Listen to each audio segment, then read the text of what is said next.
Just about set to go, but it's a pleasure to welcome in our fourth member of the broadcast today, longtime NFL offensive lineman Brian Baldinger.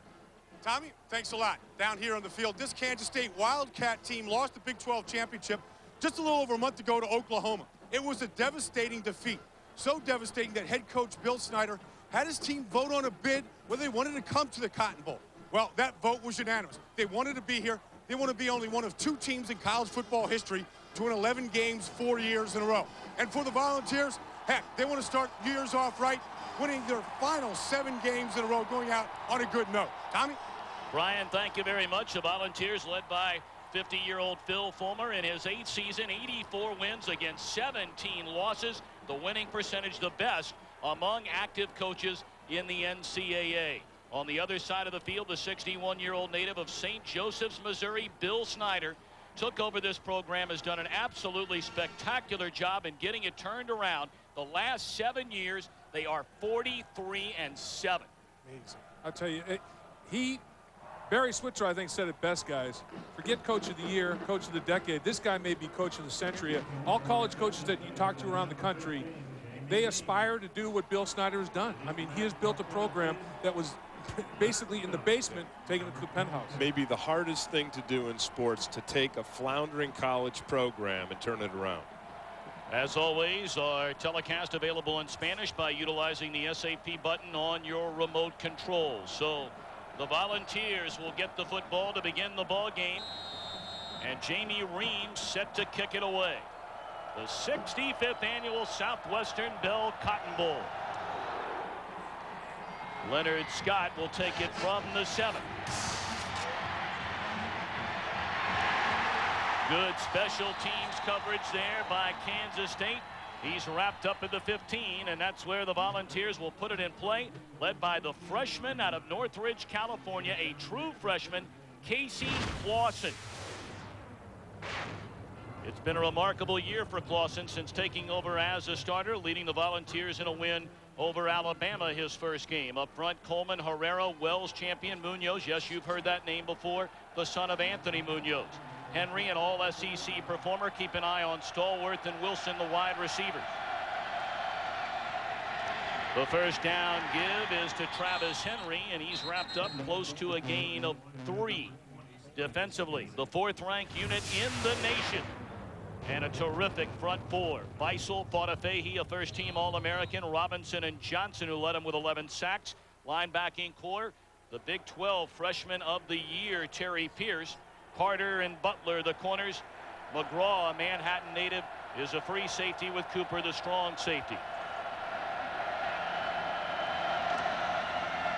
Again, it's Henry, and he's able to cross the 20 out to the 22-yard line. It'll bring up 3rd down for Tennessee. Tommy, the reason this K-State defense is so tough to run against, believe it or not, is their cornerbacks. Their cornerbacks are so good. They lock them up man-to-man on the outside, and they stack 9 people up near the line of scrimmage to shut down that run. And I'll tell you what, Phil Bennett's biggest concern, the defensive coordinator for Kansas State, was tackling Henry. So far, they're doing a pretty good job of that. First contact is getting Henry to the ground, which is a good sign for K-State. See, these guys are locked up down here, man-to-man coverage. 3rd and 3. They'll stay on the ground, stay with Henry, and he is denied the first down. Close to the 25, needed to get to the 26. So it looks as though Tennessee 3 and out on its opening drive. And you know, that's a thing that's remarkable for both of these teams, is 3rd down, 3 and outs. Watch this stop right up the center of the field. Is where Tennessee tried to run, and right up the center of the field is where Fautafehi and that K-State defense is strongest. 42% of the time, K-State's defensive football team has made the offense go 3 and out. That's phenomenal. David Leverton to punt it away. Good snap, and they are not even going to test kicking towards Aaron Lockett. They told us that before the game. Lockett fields at the 43-yard line, able to pick up a couple before he's tripped up close to midfield. Outstanding field position for Kansas State in its first possession. The senior quarterback out of Glendale, Arizona, is Jonathan Beasley. 20-4 as a starter since taking over for Michael Bishop 2 years ago. Up front, Stevenson, Evie, Cummins, Robertson, and Barnett. And keep an eye today on the wide receivers, Aaron Lockett and Quincy Morgan, two of the best in the land. Beasley to throw on first down. Flush out of the pocket. And lofts one over the head at a wide open tight end and Shad Meyer, but Beasley overthrew him. Defensively for the Volunteers, Henderson, the Outland Trophy winner, a first-team All-American, says he's returning next year for his senior year. Speedy linebacking core led by Sessions, a senior. Out of Warner Robins, Georgia, 9.5 sacks, a secondary of Gaines and Miles, the corners. Marsh and the All-SEC performer Lott, the safety.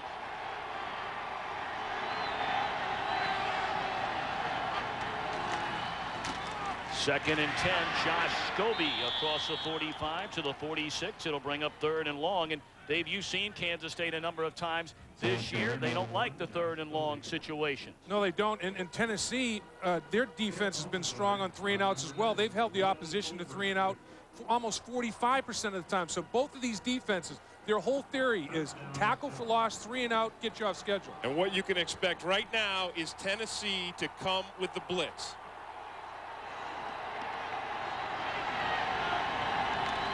Beasley out of the shotgun. They pick up the blitz, and overthrowing a wide open Quincy Morgan was Jonathan Beasley.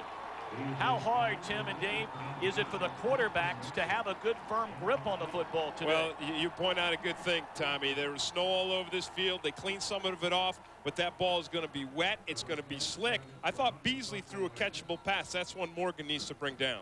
And also the quarterback with the big hands that can control the football is a big key as well. Kansas State has had problems in this area protecting the punter. They've had 4 punts blocked. Tennessee has got some speed merchants that they're going to really attack Kansas State up the middle a little bit to see if they can pressure the punter. And the punt game perhaps cost Kansas State the Big 12 championship against Oklahoma. They're coming after it. And then a shank off the side of the foot of Travis Brown. And it takes a Wildcats roll all the way inside the 20 down to the 17. The 16th time Brown has landed one inside the opposition's 20. No score from Dallas. Well, I want to predict that Tennessee is going to have to put the ball in the air, Tommy. Really going out on a limb there, Tim, knowing that Casey Clausen has been shredding SEC. Yeah, well, we haven't seen him throw a pass yet, but cold weather day, he struggled against Vandy. He's got to overcome that and put the ball in the air today. And he will put it up. Short drop and complete to Cedric Wilson, the senior All-SEC performer, trying to stretch out for a first down. Well, you got to like Cedric Wilson, huh, Lap? Tell you what, he's smart, he's competitive. He's a captain of this football team. The senior leadership has been outstanding, and this guy has been at the top of that class of leadership. Yeah, I think he's an underrated guy. You see him here, he makes a nice route, just breaks to the outside, sure hands. And then watch him there. You see him stretch at the end, picks up an extra yard. That's a veteran move. They call it a gain of 9, so 2nd and 1 for Tennessee at the 26.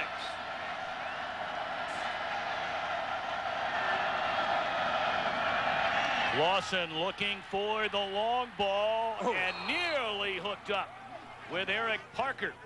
And a coverage by Jeremetrius Butler, the junior and a native of Dallas, Texas. And this is exactly why K-State can play 9 guys at the line of scrimmage. Jeremetrius Butler, watch his coverage on this. Look at him. Check, watching the receiver. He takes one glance back at the quarterback. Great speed, positioning, and makes this an impossible throw.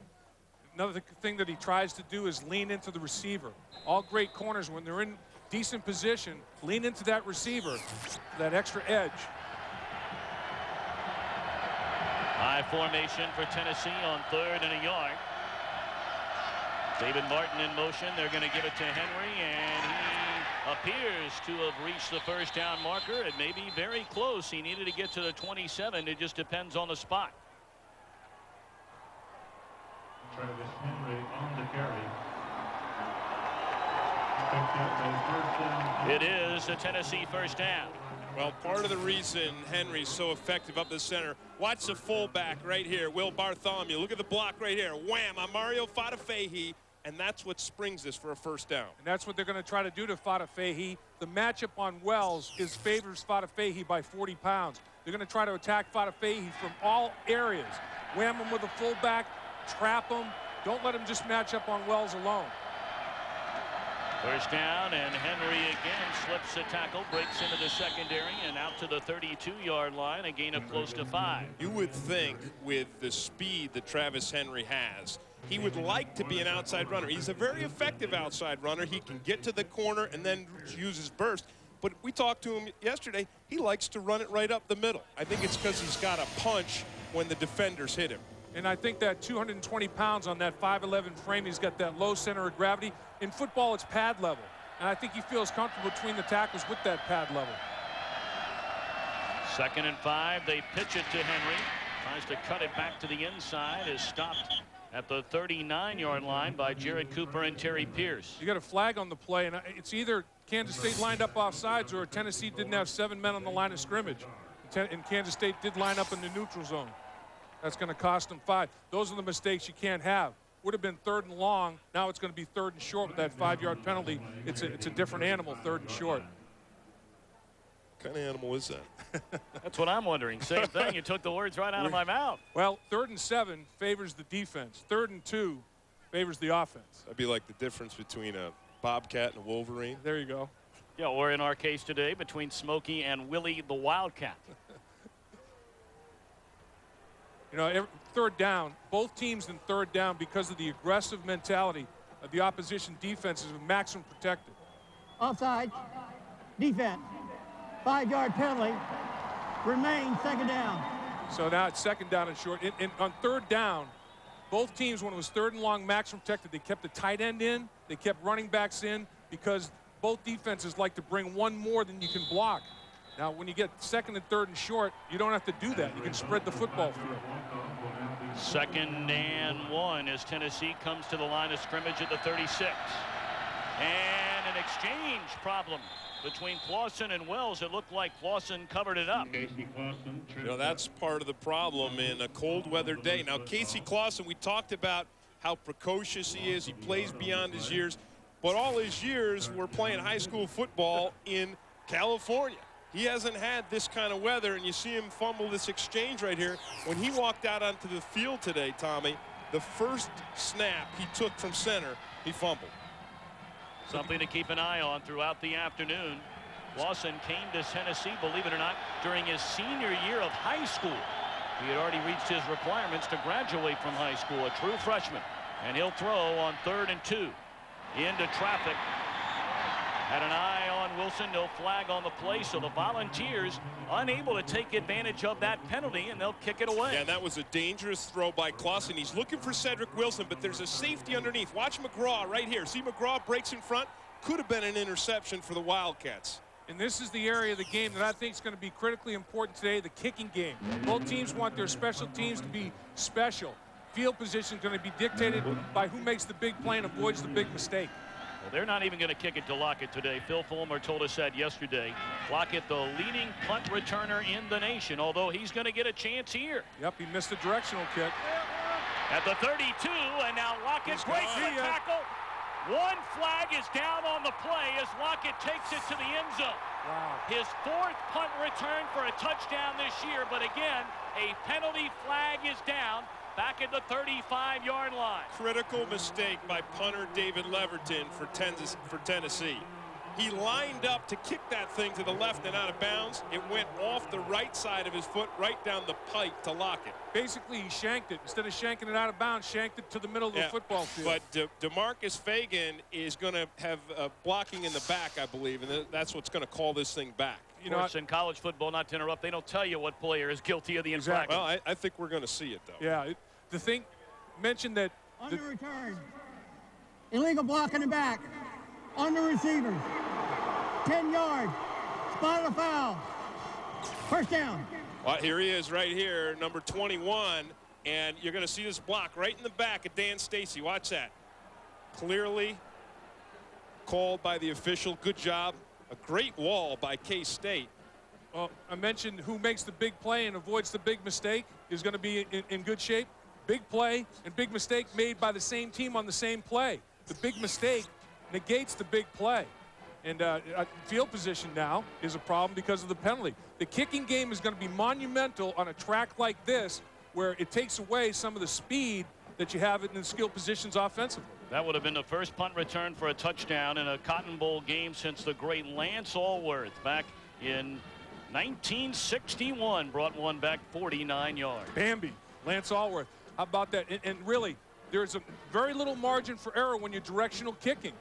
You know, if Leverton mishits the football, if you mishit the football when you're trying to punt down the middle of the field, it just goes out of bounds harmlessly. You mishit it trying to kick it to a sideline, it goes right down the pike, and that's why they don't want Lockett to handle the football. He averaged over 20 yards per punt return, led the nation. The question I have for you guys, and I mentioned right before the punt, Phil Fulmer said, we are not going to kick the ball to Aaron Lockett here today. How does that happen if you're the Volunteers? Punter missed it. Shanked it. Mishit it. Mishit the football. Instead of shanking it out of bounds, the thing about Leverton is he's got such a strong leg that even on a shank, it looks like the real thing. Also an academic all-SEC guy. 3.5 student. He was named to the American Football Coaches Association Good Works team for all of his work in the community. So Kansas State play fake.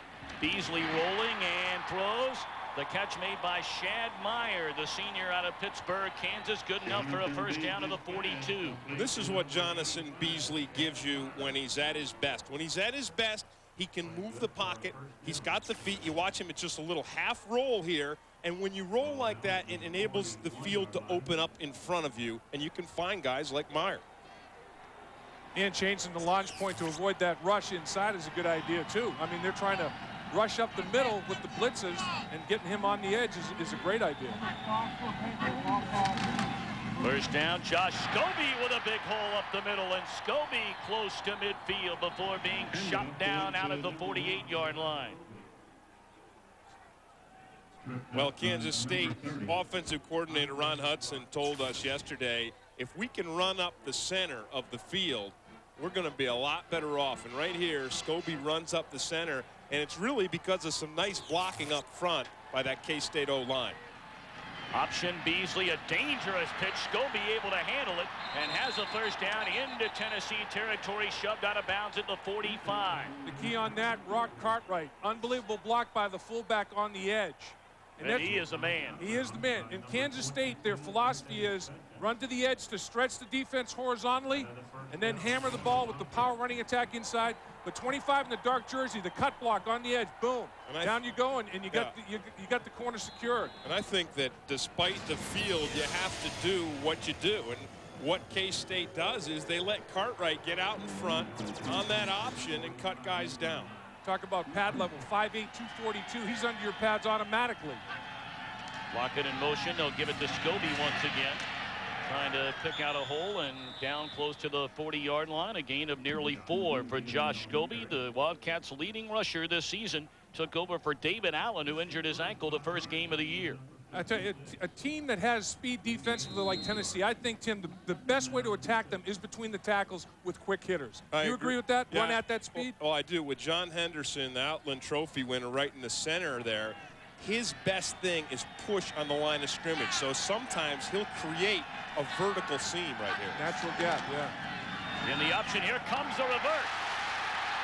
Quincy with a lot of running room and a couple of men to beat inside the 30 and wrapped up down at the 28-yard line by Andre Lott. Surprise, surprise. Oregon only 3 rushes the entire year. See, in my mind, this is the confidence that Kansas State has working on this track because they've been there and done that. They're a lot more open with their offense. They're a lot more creative. That's a high-risk play on a field like this in cold weather. They're unloading all the bullets out of the gun, though, and I think Tennessee's being a little bit more conservative because of the track and the temperatures. 3 carries, a total of 11 yards coming into this one. That one a gain of 13.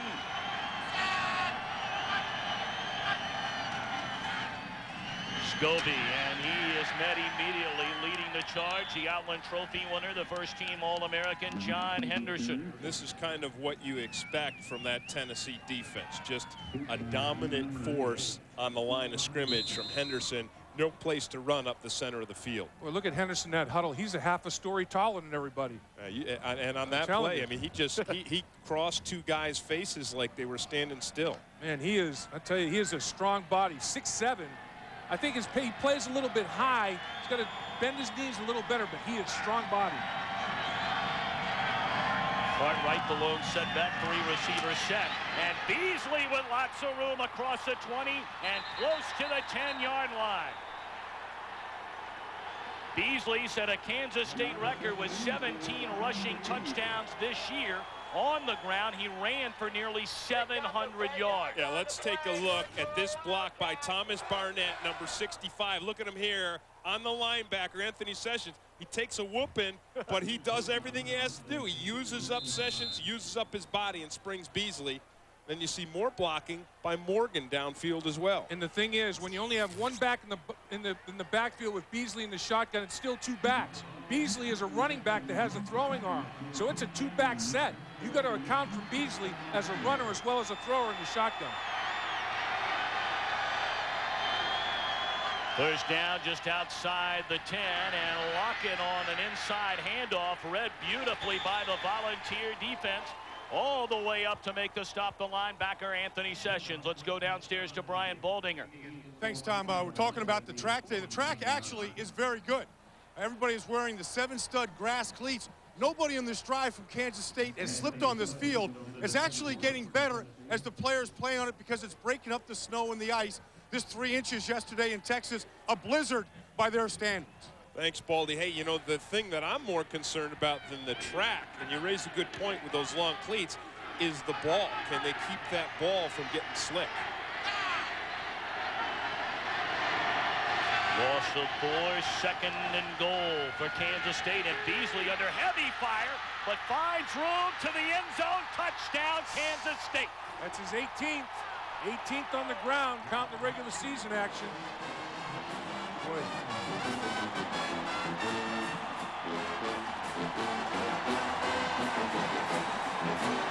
Think about Kansas State and Tennessee. They bring some of the best fans in all of college football. They do it. When you see Beasley here, think about Donovan McNabb in the NFL, Dante Culpepper, Cade McNown.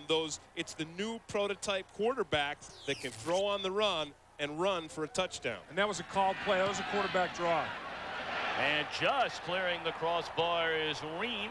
So Jonathan Beasley in his final college game, the Glendale, Arizona native, to the end zone, our first score. 8 straight times they got that home field advantage, and Minnesota's got a lot of offense. Poor kickoff by Ream, and it's out of bounds. 40-yard line. And they'll bring it out to the 40. That is a rule in college football. So terrific field position for the Volunteers. They have struggled in the early going offensively. Kicking game. In a day like this, huge factor. We have a procedure against Kansas. Kick out of bounds. By rule, the ball is put on a 35-yard line. First down. You heard the Kansas State crowd react to that when the official said Kansas. Yeah. This is Kansas State. First over their last 48 games, and they have an early 7-0 lead. Third possession for the Volunteers. See all these safeties right here? They're going to have to throw that football. Play fake, Clausen across the middle. The reception is made down to the 37-yard line. An outstanding catch it was by Eric Parker. It was a great catch. But Tommy, this is an even better throw. Watch the mark that Casey Clausen puts this ball on. Good coverage by Dyshad Carter. You're going to see him break right here to the center of the field. Watch Clausen. Look at the accuracy. First down 10. Ball is the Kansas State 30. Well, that's thrown with some nice anticipation there. Parker's got chronic arthritis. He doesn't look like he has any problems there. Tendonitis, they call him broke down. He wasn't broken down on that play. 28-yard gain. Again, a play fake. And again, Clausen to throw, looking for Wilson down the middle of the field and broken up. Good coverage that time by Dyshad Carter. I think Tennessee is smart right here. And Randy Sanders, offensive coordinator, is saying, look, if you're going to open up the center of the field and bring your safeties up to stop our run, you see this here? There's nobody deep back here. Everybody's up to stop the run. That opens up these deep post patterns in the center of the field. I think Tennessee's going to continue to go there. No doubt about it. In the corners for Kansas State, they're just going to have to hold up, or else they're going to have to drop one of those safeties back in the hole. Center fielder.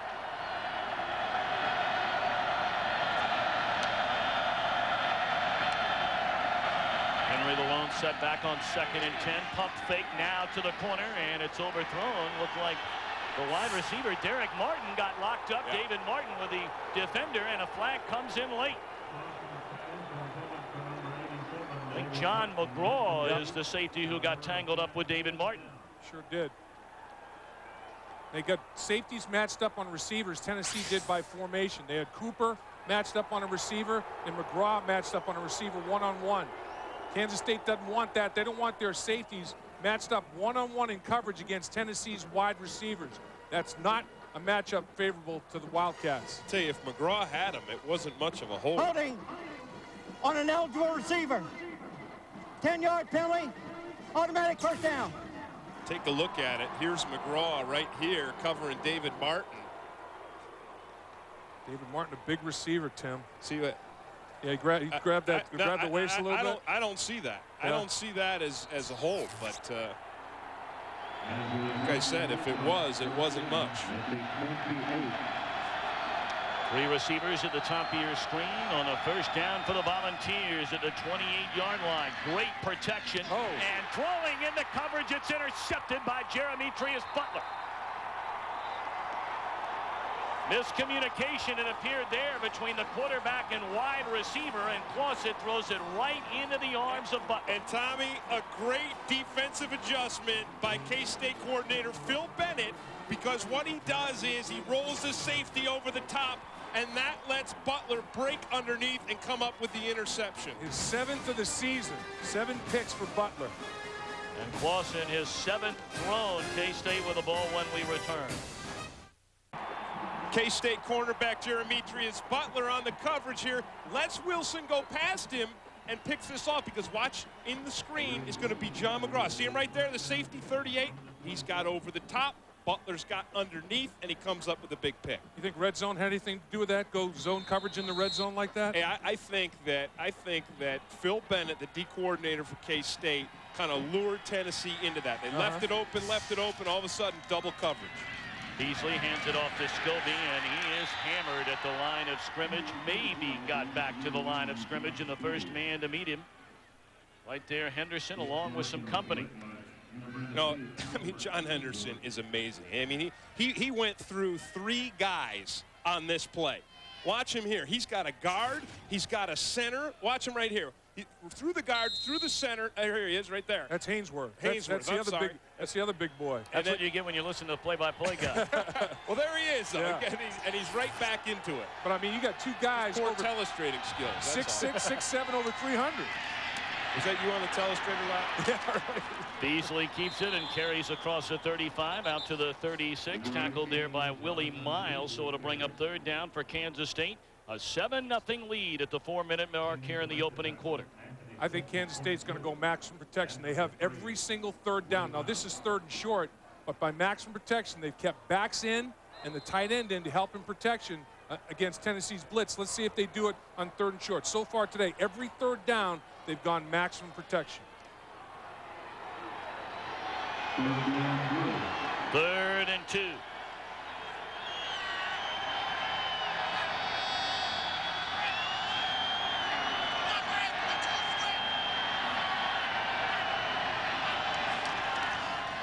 We give it to Scobie. First down and then some. Scobie turns the corner, crosses midfield, banged out of bounds at the 43-yard line.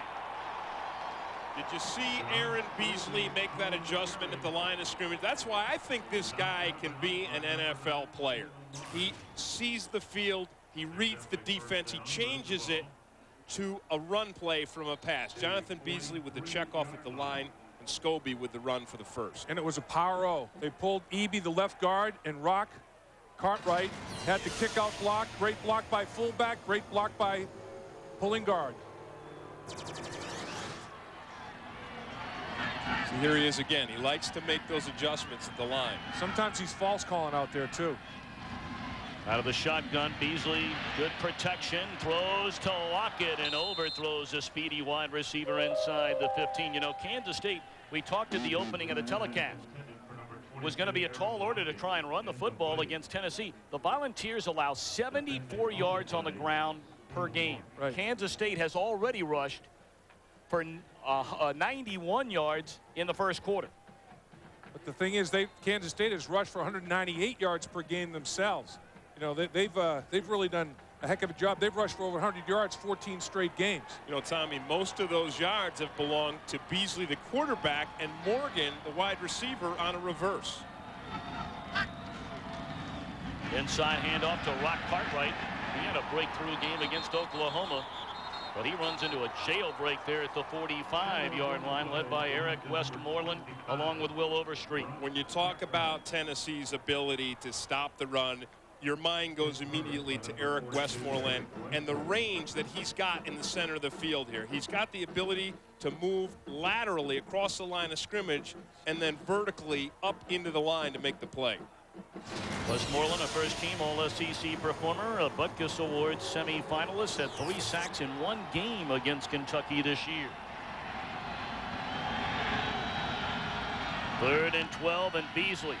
Good protection, wide open receiver, but the knee made contact with the ground, or that could have been a huge gain. But once again, Kansas State on 3rd and long went maximum protection. They kept their tight end in. Tight end Meyer stays in protection, helping the offensive line. Offensive line all doing a job up front. To the outside of the screen, out of the picture, is tight end Meyer. A lot of purple. As a 6th blocker up there, providing an opportunity for Beasley to have his vision unimpeded down the field. And then a miscue by Tennessee's defensive backfield, leaving Lockett wide open. Second punt of the afternoon for Travis Brown. And Andre Lott has dropped back to receive the punt, standing at his own 10-yard line. And now penalty flag. They are going to eat 5 yards and give Brown a little more room to work with. Delay a game. Offense. 5 yards. Still 4th down.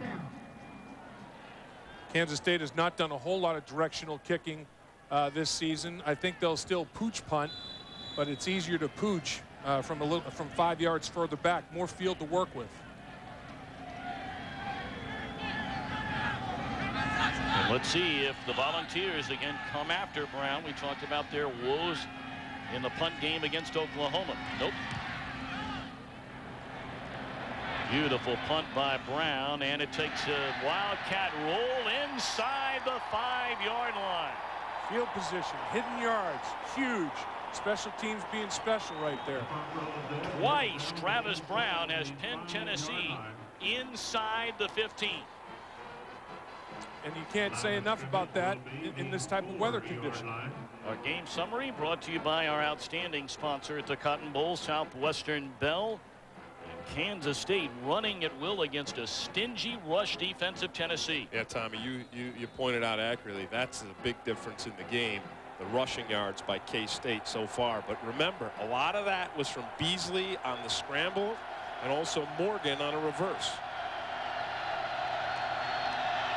Travis Henry hammered at the line of scrimmage by the first-team All-American Mario Faudafehi, the senior native of Honolulu. And that's the guy we talked about that needs to control the line of scrimmage. He's going against Wells, and he has a 40-pound advantage. Watch him right in here. Get it done. And you see Faudafehi's in there with his fellow Hawaiian, Jerry Tangiai. I love the story about these two guys get going in practice, and they start talking Hawaiian back and forth. And no one knows what the heck they're saying. Yeah. And you know what? Talk about Kansas State's rush defense after the play here. They're pretty darn good, too. Henry trying to break it to the outside, and Travis Henry a first down across the 30-yard line. A huge play for Tennessee, tripped up by John McGraw. Remember how I said Travis Henry has the speed to get to the corner? That's exactly what he does on this play, because Jared Cooper, the safety for Kansas State, he's got him. but Henry gets to the corner, gives him the stiff arm, and accelerates for the first. Yeah, you can't coach speed, and Henry's got enough to get to the edge. You know, Kansas State, they were 14th in the country themselves, allowing only 98 yards a game on the ground. They're pretty salty against the rush as well. Yeah, but they do it by this, stacking up the safeties. Final play of the opening quarter, and Clausen escapes trouble, rolls right, a little flip, and into the open field. It's Henry, and he's across the 40, close to another first down. A gain of 11, outstanding mobility by the freshman Casey Clausen.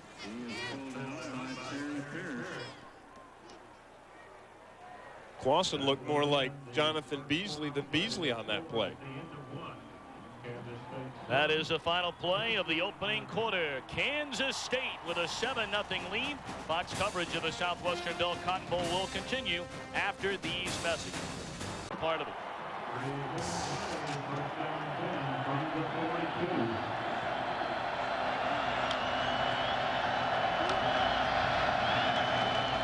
Clausen out of the shotgun. Great protection. Looking downfield, and the reception is made by Wilson. All the way to the 17-yard line. What a throw by Clausen. Hey, throw by Clausen, but the most impressive part of this play here is the adjustment by Cedric Wilson. Amazing. Watch him. He thinks this ball is coming to the inside. Watch him look to the inside. He sees where it is. Look at this adjustment.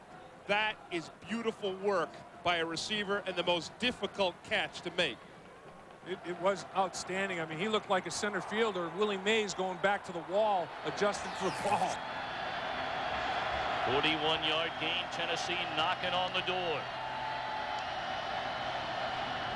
Clausen again to throw across the middle. Touchdown, Tennessee to David Martin. Broken coverage there, Tim.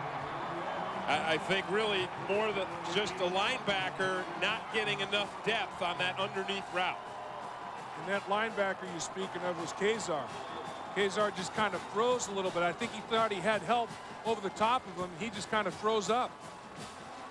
You're going to see Kazar come in from the right side of the screen. He's a linebacker. He's got to drive underneath this slant pass. You see him there? Just not enough depth in his drop. Alex Walls, the point after, is good. So David Martin, who caught the first ever touchdown pass thrown by Casey Clausen, catches Clausen's first full touchdown pass. See Clausen read that coverage? That was precocious. Go 23 yards per attempt on a drive throwing the ball. You get it done. And another poor kick. Well, perhaps they're deciding not to kick it to Aaron Lockett. You can't blame him for that. He already had a punt return brought back that he raced 67 yards for a touchdown. And once again, Kansas State will get the ball with excellent field position out at the 35-yard line.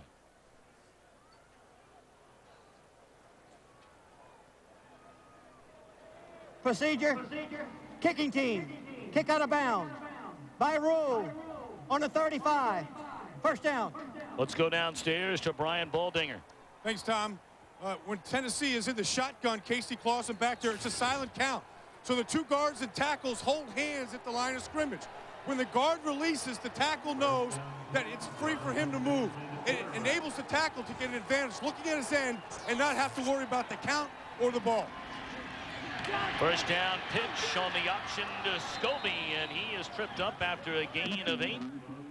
And on the stop, Stephen Marsh coming up from his free safety position. You know, on that holding hands deal, I like it if there's crowd noise. But to me, if I might want to widen my defensive end, I have a speed guy like Tim Green on the edge. I might want to try to widen him a little bit and keep that pocket wide. Holding hands sometimes constricts your splits a little bit, you know? I know you like it, but I want you to let go of mine.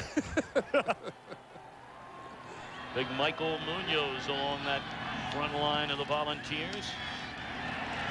Beasley looking to answer. Clausen has Morgan. Touchdown, Kansas State. Woo, pitch and catch there.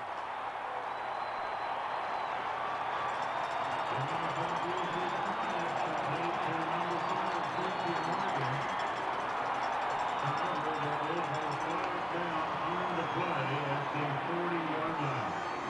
57 yards. Beasley hooking up with Quincy Morgan, and that is his 15th touchdown reception of the year. There is a penalty flag, but it's holding on Tennessee that'll be declined. Kansas State will take the play because it's Quincy Morgan to the house.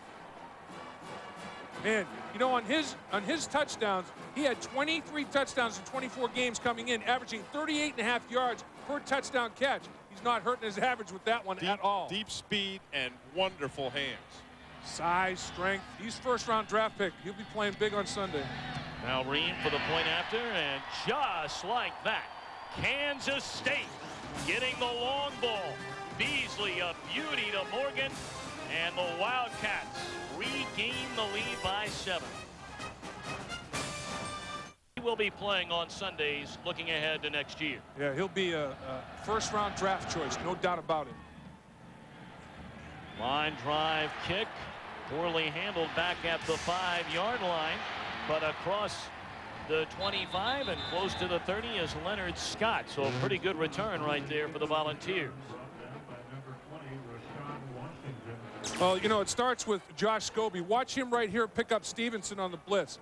Stevenson's going to come, and Josh Scobie's just going to detonate. Good work for a tailback, you know. I like the X's and O's on this play, Lap. I like what Ron Hudson did. What he does, he runs a safety off with Lockett to the inside. So watch Marsh. He's going to bite on that post right there. And then that's what springs Morgan behind the deep safety.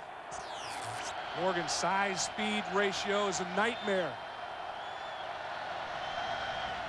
Play action, and Clausen again to the air, and he missed a wide open Cedric Wilson out at the 40-yard line. That was a timing pass right there, and Wilson had a little trouble coming out of his break. You know, you referenced it earlier. Casey Clausen coming to Tennessee in January, taking 16 credit hours so he could work out with the football team the entire spring. And then when practice started in the late summer, early fall, he had to battle through tendonitis, was held out of the first 2 games before making his debut against Louisiana Monroe. The first play through a touchdown pass, took over as a starter against Alabama, and has led him to 6 straight wins. Only a 2-yard gain there by Henry. It'll bring up 3rd and long. I don't know. I'm wondering, I might want to finish my high school career. I might want to go to my senior prom, you know, do the things you do as a high school senior. But I can understand a quarterback like that wanting to go in and get a jump on. Hey, this guy, his dad was a coach, is a coach, and he built his world around being a big-time quarterback, and he did it right, and it's working. And bear in mind, he was 3rd on the depth chart because of that tendonitis. When practice started, Joey Matthews started the opener. A.J. Suggs started 4 games before Clausen took over. 3rd down and 8, and Clausen down the sideline, nearly making the adjustment with Wilson, but outstanding coverage by Terrence Newman. Again, I like the adjustment by Phil Bennett, D coordinator for K-State, because he's got 2 men here. You're going to see Cooper, the safety, come over. So there's 2 guys, and that makes that pass almost impossible for Clausen to complete. And Newman did a great job of handling the double move. There's Phil Bennett right there. Texas A&M grad in 1977. Phil Bennett, all Southwest Conference performer. He's going to be a head coach one day, too. No doubt about it. And that one will roll down to the 41. In fact, he interviewed for the TCU job, but will stay at least another year at K-State, and they lead by 7. Years ago, and he has dedicated his life, not that he didn't beforehand, but very much an integral part of his 2 children, his son Sam, his daughter Maddie. We understand one of the great soccer players in all of Manhattan, Kansas. Phil Bennett's got a big heart. I'll tell you, I'd make him my head coach if I had at a university. No question about it. And Ron Hudson, the offensive coordinator for Kansas State as well. Very, very capable as a head coaching candidate. Beasley out of the shotgun. Again, great protection, and a collision as Lott came up to make the hit as Lockett was trying to hang on to the football. This is what Andre Lott gives you in the center of the field. Watch the break here. Catchable ball for Lockett. He's still looking it in, but all of a sudden, bang, blown up. Well, Lott was projected as a potential 2nd rounder at cornerback, now playing safety. He's coming back to Tennessee for his 5th year. Instead of coming out to the draft, he's going to stay at Tennessee for a 5th season. Andre Lott, plenty of size, and as you saw, will thump you. Second team All-SEC performer. Beasley again, great protection, and misses the intended target, Brandon Clark. 3rd down and 10 for the Wildcats. You know, you talk about the protection, and I agree for the most part it's been outstanding for Kansas State. They only gave up 9 sacks all season long. They generated 39 defensively, only gave up 9. And that's why Jonathan Beasley is able to make the throws down the football field that he's made all season long. A +30 ratio in the sack department's big time.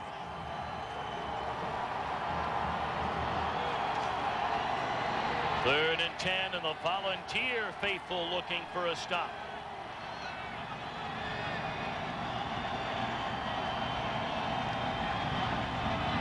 Fake handoff to Cartwright. Beasley guns it across the middle. What a catch made by Brandon Clark. He caught 4 passes the entire year. He looked like Fred Bolitnikoff turning around to make that catch. Boy, this makes your quarterback pretty doggone happy.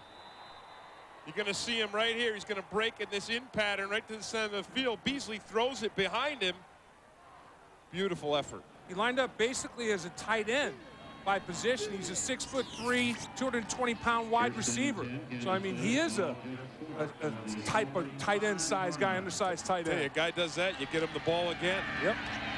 Beasley steps up, throws, looking for Morgan. The catch is made inside the 10. What a throw by Beasley. And that, guys, is Kansas State at its best. Beasley averages almost 18 yards per completion. Kansas State gets the ball down the football field. They don't dink and dunk. Hey, this is good coverage by Willie Miles from Tennessee. This is just a perfectly thrown pass. Look at this. Right over the shoulder. I mean, that's a big-time throw by Beasley. And Morgan talked about the size-speed mismatch. Bigger guy. I mean, the deal there, it wasn't a speed mismatch, it was a size mismatch. Yeah, he drove him to the inside. Yeah, and that bigger body gave Beasley a target to hit, and boy, he put it in a tight area. You don't see a better throw than that one by Beasley. Yeah. I'm not sure you can make a better throw by Dan Marino than that one right there. And give immediately wrapped up David Allen, the senior out of Liberty, Missouri. He injured his ankle the opening game of the season, coming off a terrific season last year, mainly as a special teams performer, and had an eye on the starting tailback job, but then hurt in the first game of the year. I'll tell you, if anybody's going to knock you down, it's Albert Haynesworth. I know that John Henderson's the guy with the Outland Trophy, but this kid Haynesworth, he is a power himself. Watch him right here. Watch him work. He jumps off that tape at you that we were studying, I'll tell you. Beasley escapes one tackle and is wrapped up at the 10-yard line by a host of Volunteers, so it'll bring up 3rd down for Kansas State. The ball came loose. Yeah. We couldn't tell from here, but Tennessee gets a fumble recovery.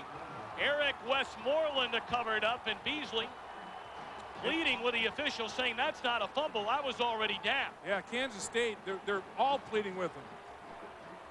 I wonder if this one will be overruled. Beasley saying there's no way. I was long down before that ball came out. Let's see. Well, it's ripped out of there by Westmoreland. Now they call him forward progress. Yeah, forward progress On the 10-yard line. They ruled his. Wow, they ruled. Well, I don't know about forward that. progress. I think if you've got an instant replay rule like you do in the NFL, this thing is going to be Tennessee football. Yeah, he's lurching forward for more yards, and Westmoreland rips it out of there. Haynesworth is a guy that drives him from the pocket. You see right there. Watch Westmoreland come in from the right here. Watch him rip this thing out. Now, Beasley's feet are still moving. He looks like he's going forward when that ball comes out of there. Well, that's a gift there. That's a big-time gift there for Kansas State.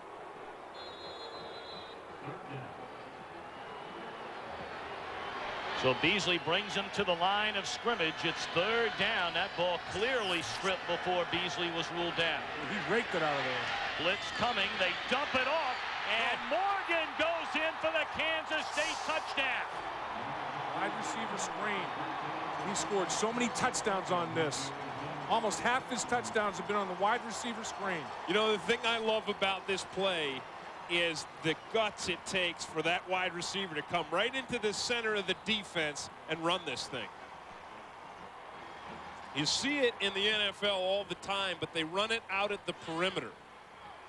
Quincy Morgan doesn't mind coming to the center here because he used to play tailback in high school. He said, hey, I feel like I'm a running back sometimes. Yeah, he gets in there. He's familiar with making moves off of offensive lineman's block. Point after, right down the middle for Jamie Reed. So Morgan, his second touchdown in the ball game. They take advantage of the bad call and cash in. Here in Texas, Leonard Scott waiting at his own goal line, and he'll take it from the 3. Finds a seam, and Scott across the 30 and banged out of bounds at the 40-yard line by the kicker, Jamie Reed. On the return. Take a look at Quincy Morgan. He's going to motion here. Watch the offensive linemen do their thing, make their blocks. And Quincy Morgan feels very comfortable coming to the middle of the football field. It's a middle screen to the wide receiver. The offensive line times it up well. And Quincy Morgan does his thing. Great vision. Second touchdown reception of the day. One for distance and one for the short yardage on the middle screen. Talked about the day so far for Quincy Morgan. Rolling right is Clausen, looking downfield, just puts it out and nearly intercepted. Ben Lieber, the big boy. Junior out of Vermillion, South Dakota, Ben Lieber. You know, Clausen has to dump this thing off underneath because of the coverage downfield by Newman. So he just goes through this little dump off pass. You can see Newman in the background. He's covering Parker. Watch it here. Watch this coverage, and there's no place for Clausen to throw this thing. Nice position. He's toe for toe. They don't jam you. They get on your hip and run with you. You know, they don't jam you and reroute you.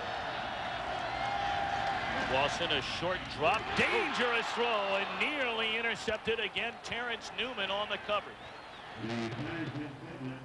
Clausen struggling here. He had the one impressive drive, but now 5 of 14 in the game. They're mixing up the coverages on him, Tommy, and what happens, Newman can hang back here because, again, see the safety underneath? See Jared Cooper right there? Oh, he kissed him, didn't he? He whopped him. Man, face mask to face mask. But, hello. But K-State, from a scheme standpoint, is making this a very difficult day for the young quarterback. And I think that's a great idea by Phil Bennett. It's a young guy, even though he's mature beyond his years, like you say, Tim. There's nothing like snaps, experience, reference point, and he's given him a multitude of looks. Play clock running all the way down to under 5, so Clausen will spend a timeout. Kansas State with 10-11 left to play until halftime, leading 21-7.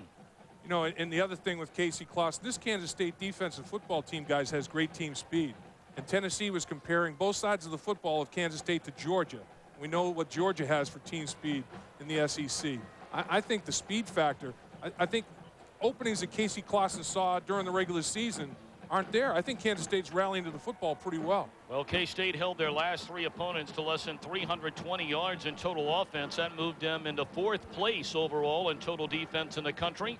And they ranked nationally in all 4 major defensive statistical categories. So they can shut you down trying to run, shut you down trying to throw it. Well, it's a tough task, but, you know, this guy, if anyone is up to it as a freshman, it's Casey Clausen. I mean, everyone knows about Peyton Manning and what a great career he had at Tennessee. But if you look at these two guys, very similar, except Clausen had more yards, more completions, a higher completion percentage, and more touchdowns than even Peyton Manning. All freshman records. Pretty outstanding year. As was his 362 passing yards in a win over Kentucky.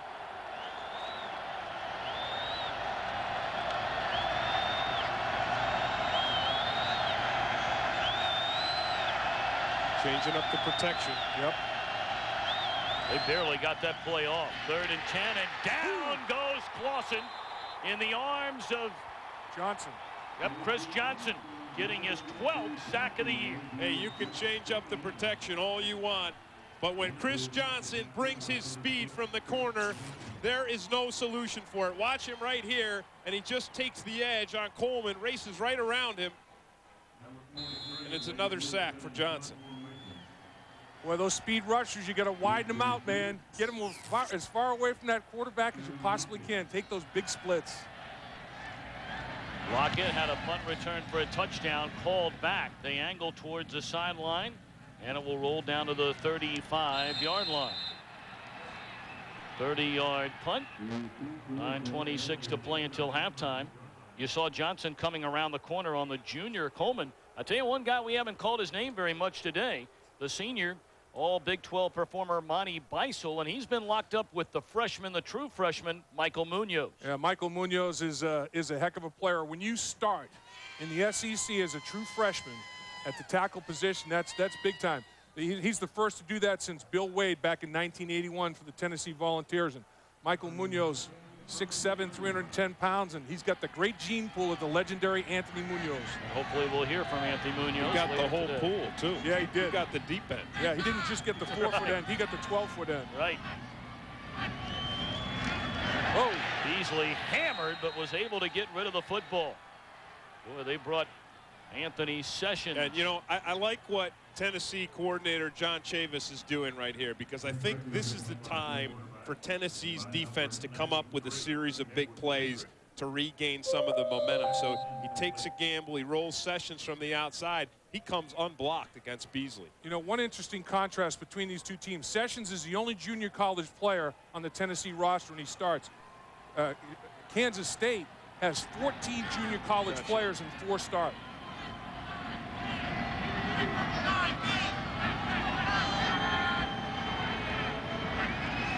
Second and 10, short drop by Beasley, and the ball batted down at the line of scrimmage by Will Overstreet. Yeah. Boy, Overstreet, the whole package, and there are so many stories like this on both of these teams. The second team All-SEC performer is Overstreet on the field. First team All-SEC, All-Academic team. Well, their coaches love him too, don't they? Their eyes light up when they talk about Will Overstreet and the effort that he gives. You know, I talk about John Henderson and how he plays every minute as if it's the last in the game. I think Overstreet really sets the standard for that whole defensive line. Third and 10, Tennessee bringing, and again on the catch, it's Morgan, and has a first down across the 45. Morgan, a one-man wrecking crew against this volunteer defense today. You know, I talked about the junior college players, 14 of them in 4 start. This is one of them, Quincy Morgan. And you know what? Repeating plays as an offensive coordinator, I think it's a great idea. A tip ball, a deflected ball, and Quincy Morgan makes the adjustment to the football. Looked like Stevenson rerouted it, and Quincy Morgan just made the play. Yeah, well, but I like repeating plays if it's Sometimes successful. things are going your way, though. Yeah, right. Lap. I mean, heck, Dominique Stevenson tipped that ball. He had the play broken up, and it just went right into Morgan's hands. I like the repeat, though, of a successful play. I really do. Dropped for a 1-yard loss is Scobie in the backfield. It'll bring up second down and 11 for Kansas State. That's how you know your new year is getting off to a good start. Right, you've been living right. There's no doubt. The one thing though about Kansas State in this junior college deal, that's how Bill Snyder helped turn this thing around so quickly. He's putting his bat on the ball with junior college players on this team. Scobie, you got Rock Cartwright, you got Quincy Morgan, Mario Fatafehi. That's putting your bat on the ball now. Option and read beautifully by the Tennessee defense. Overstreet was there, had help from Amari Hand. I think Overstreet put his bat on the ball. And Bill Snyder, you know, this isn't the only year he's done that, is go successfully to junior college ranks. Remember Frank Murphy, the running back for Kansas State that got drafted in the NFL?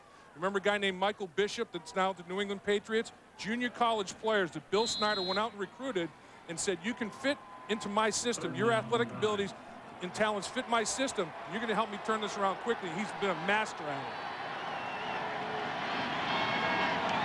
Another third and long for Kansas State. Beasley steps up, throws across the middle, and another first down. This time to Aaron Lockett. Beasley delivering on 2 3rd and longs this drive. And Aaron Lockett has the quickness. And watch him drive downfield. He reads the zone, okay? He sees the zone set up, and watch him break and sit down right in the hole of the zone. There's a guy that averages 18 yards a touch. Big play guy. Beasley is hit on 8 of 15, 162 yards and a pair of touchdowns.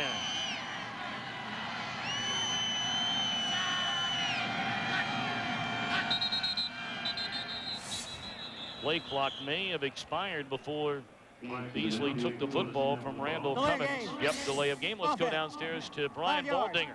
Yeah, thanks, Tom. When the Kansas State offensive linemen come off the field while the defense is on, they've been spraying their hands with magic grip. It makes the hands sticky, so when they grab the shirt and the cloth of the Tennessee defensive lineman, they are grabbing cloth and they're hanging on to it. Thus, great protection so far for Jamie Beasley. Brian Baldinger sounds like one of your old tricks, my friend. I don't want to let too many of them out here. Dave Lapham as well. A couple big offensive lineman cheaters on the broadcast crew today. Hey, Baldy, how about silicone on the jersey so they can't grab us, man? I haven't seen that so far. Scobie is tripped up down to the 42-yard line. And the drive continues for Kansas State. A gain of 7. And as I said earlier, Tommy, I think what Tennessee needs now more than anything, they got to come up with a big play on defense. They've got to reverse the momentum of this game, get that ball back. And Tommy, you mentioned 2 big 3rd down conversions by Beasley. Kansas State now 5 of 7 on 3rd down. Tennessee 1 of 5. Huge difference. Moving the chains on 3rd down. One's doing it, the other's not. Well, they got the break on a tip ball by Stevenson, but Morgan was there to haul it in on the first and lock it a moment ago. Now 2nd and 8, the option to pitch to Scobie with room out in front, and he has the first down to the Tennessee 30. We mentioned Kansas State, the highest scoring team in the nation this season. Well, you don't think high scoring, you're not thinking about a fullback. But, Lap, you talked about Rock Cartwright. Watch him right here, 25. Look at this key block. Watch him right here. Gets one hand on the linebacker, then watch what he does to Andre Lott. That's awareness to go to the next level. Yep, just bangs him, gets him out of the way enough for a first down. If I'm Bill Snyder, I go back to the Ponderosa and I recruit more Cartwrights. You know, you got Rock. I'd go get Little Joe. I'd go get Haas. Right. And then you get a Bonanza going. You know? I like that. I like that. I mean, you got one Cartwright, get them all. You worked on that all New Year's Eve, didn't you? No, that's been going on for 4 days. First down carry inside the 30 down to the 23-yard line. You know, Cartwright is an amazing story. He's out of Conroe, Texas. Originally signed out of high school as a high school All-American with Baylor. He failed to qualify academically, spent 2 years at Trinity Valley Junior College, was not even in the media guide when this season started. He was able to qualify academically, came on board, the 4th man on the depth chart, and here he is starting in the Cotton Bowl. Their starting fullback, Lazicic, had concussion problems. They just found him on videotape, junior college videotape. A great story. Beasley escapes trouble. And then is wrapped up at the 26. Nice open field tackle by Westmoreland. And you know, one quick statement on Rock Cartwright. To learn this Kansas State offense, they run as many formations, as many plays as anybody in college football. He's got great football IQ. I like him as a runner too. Oh yeah. And you know, he gives you. He's like an instant shot in the arm for the offense. Anytime things are sluggish during the season, right?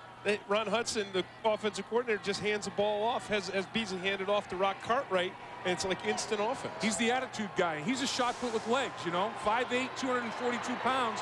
And he's got that low center of gravity, and he has no embarrassment about thumping you. How about Beasley today? Over 200 yards total, and we haven't hit halftime. Screen, and it's intercepted off the batted ball. And racing down the sideline, Jabari Greer. No one's going to catch this guy. No penalty flags. Touchdown, Tennessee.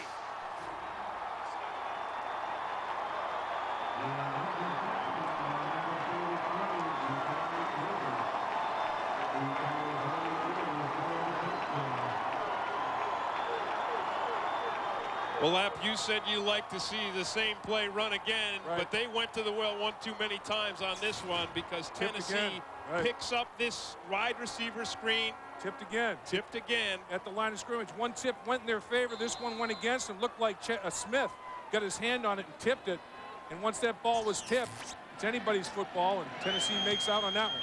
The big play the defense needed to get Tennessee back into this game. John Chavis told us Jabari Greer has a chance to be one of the all-time greats at Tennessee. A true freshman for the touchdown. Big play. Boy, they love the future, as we mentioned, of Jabari Greer, another true freshman getting big-time playing time for the Volunteers this season. Very short kick, and it's at the 17-yard line. David Allen is still on his feet, crossing the 40, out to the 45, and out near midfield. Well, that's close. That was about 5 yards out of bounds. They came close. One official double clutched his pocket, but no flag thrown.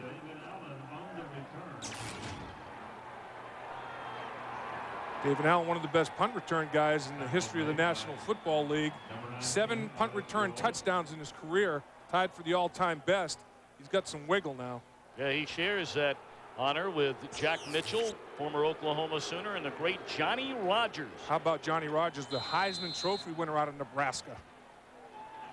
It's just such a tough break for a guy who's a senior like Allen. I mean, the 7 punt returns for touchdowns. You get injured early in the year, and then you lose that job, and the guy who replaces you leads the nation in punt return out. That tells me Kansas State's got a great scheme. Nowhere to run there. A loss of 2 on the play. We'll bring up 2nd down and long as Stevenson wrapped up Beasley. Our Southwestern Bell game summary. Kansas State closing in on 300 yards of offense. Dave Lapham mentioned earlier, 3rd down conversions, a big reason why they have the lead. And look at Quincy Morgan, 4 catches for 114 yards and 2 touchdowns. That's phenomenal. The great equalizer, though, turnovers. Tennessee not only got a takeaway, they got a takeaway touchdown. That evens things up quickly.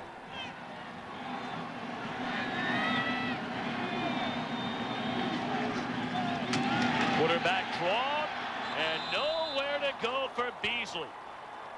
Stopped immediately by Bernard Jackson, who was taking the place of the suspended D'Angelo Lloyd. Hey, Jackson readjusts beautifully on this. Watch him right here. He reads this thing and flattens down the line of scrimmage. See him? He gets right around the trap block, flattens down to make this play. Yeah, he blew Milford Stevenson up. And remember, in the shotgun, when you got Beasley back there, it's 2 backs in the backfield. He's a running back with a howitzer hanging off his shoulder. I don't think Stevenson thought Jackson was going to continue upfield. Usually a D lineman doesn't have the speed to race around you and make that play. Yep.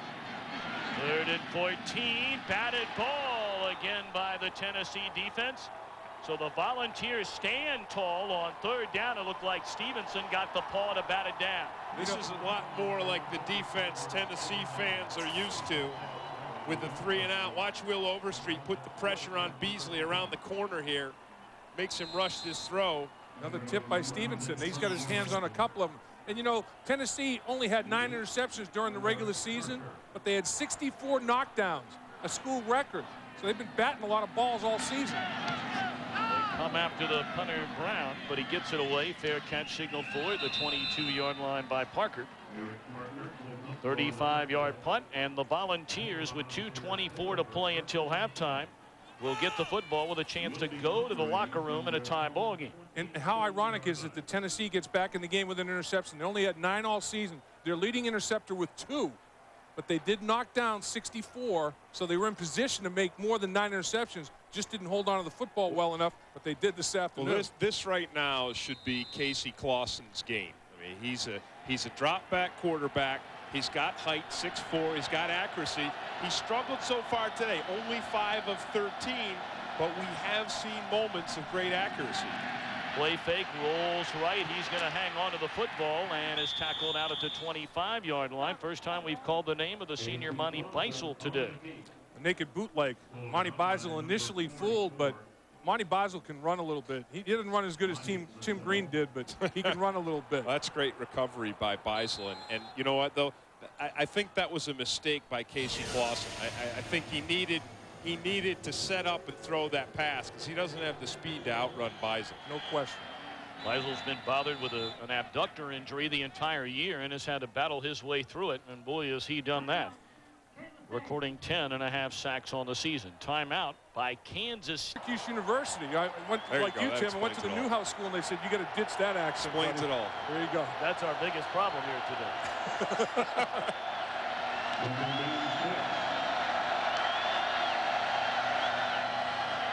Clausen in trouble, escapes momentarily, and then is wrapped up by Johnson after a gain of maybe a yard, perhaps less than that. I think the initial disruptor was Mario Fatafehi. Yeah, but you know what? There's great coverage downfield here. Look at Clausen's got plenty of time. Watch him set up here. It's only a 4-man rush. Bull rush by Mario. It was quite a bull rush, too. Champion went down. Champion looked like the red cape. Yes, he did. There's the bull rush we're talking about. Yeah. Look at the coverage. Watch, look at this. If we stop this, look at that. That is incredible coverage all across the field. Tennessee is not going to win this football game relying on Casey Clausen to scramble for touchdowns. Well, that's tighter coverage than my New Year's Day suit is on me here, boys. That was pretty tight down there in that football field. Yeah, as is that suit. So Come on now. On the field. Come on now. 1:40 to play until halftime. The Volunteers getting the big interception return for a touchdown by Jabari Greer to draw within 7. And now it'll bring up 3rd and 7. You get the numbers on Casey Clausen. And look at that, over 20 yards per completion. So, you know, what's going on today in these passing games, it's big plays. They're getting big plays out of the passing attack, and I like that. I mean, I'm not a huge fan of the West Coast dink and dunk. I think there's times of the game and situations and places for it, but I don't like it as a steady diet. It's like a long lateral in the running game. I like the philosophy of Kansas State that I saw a couple of times during the season. Spread you out with the option to stretch you, and power game inside to bring you up close to the line of scrimmage and throw it over your head.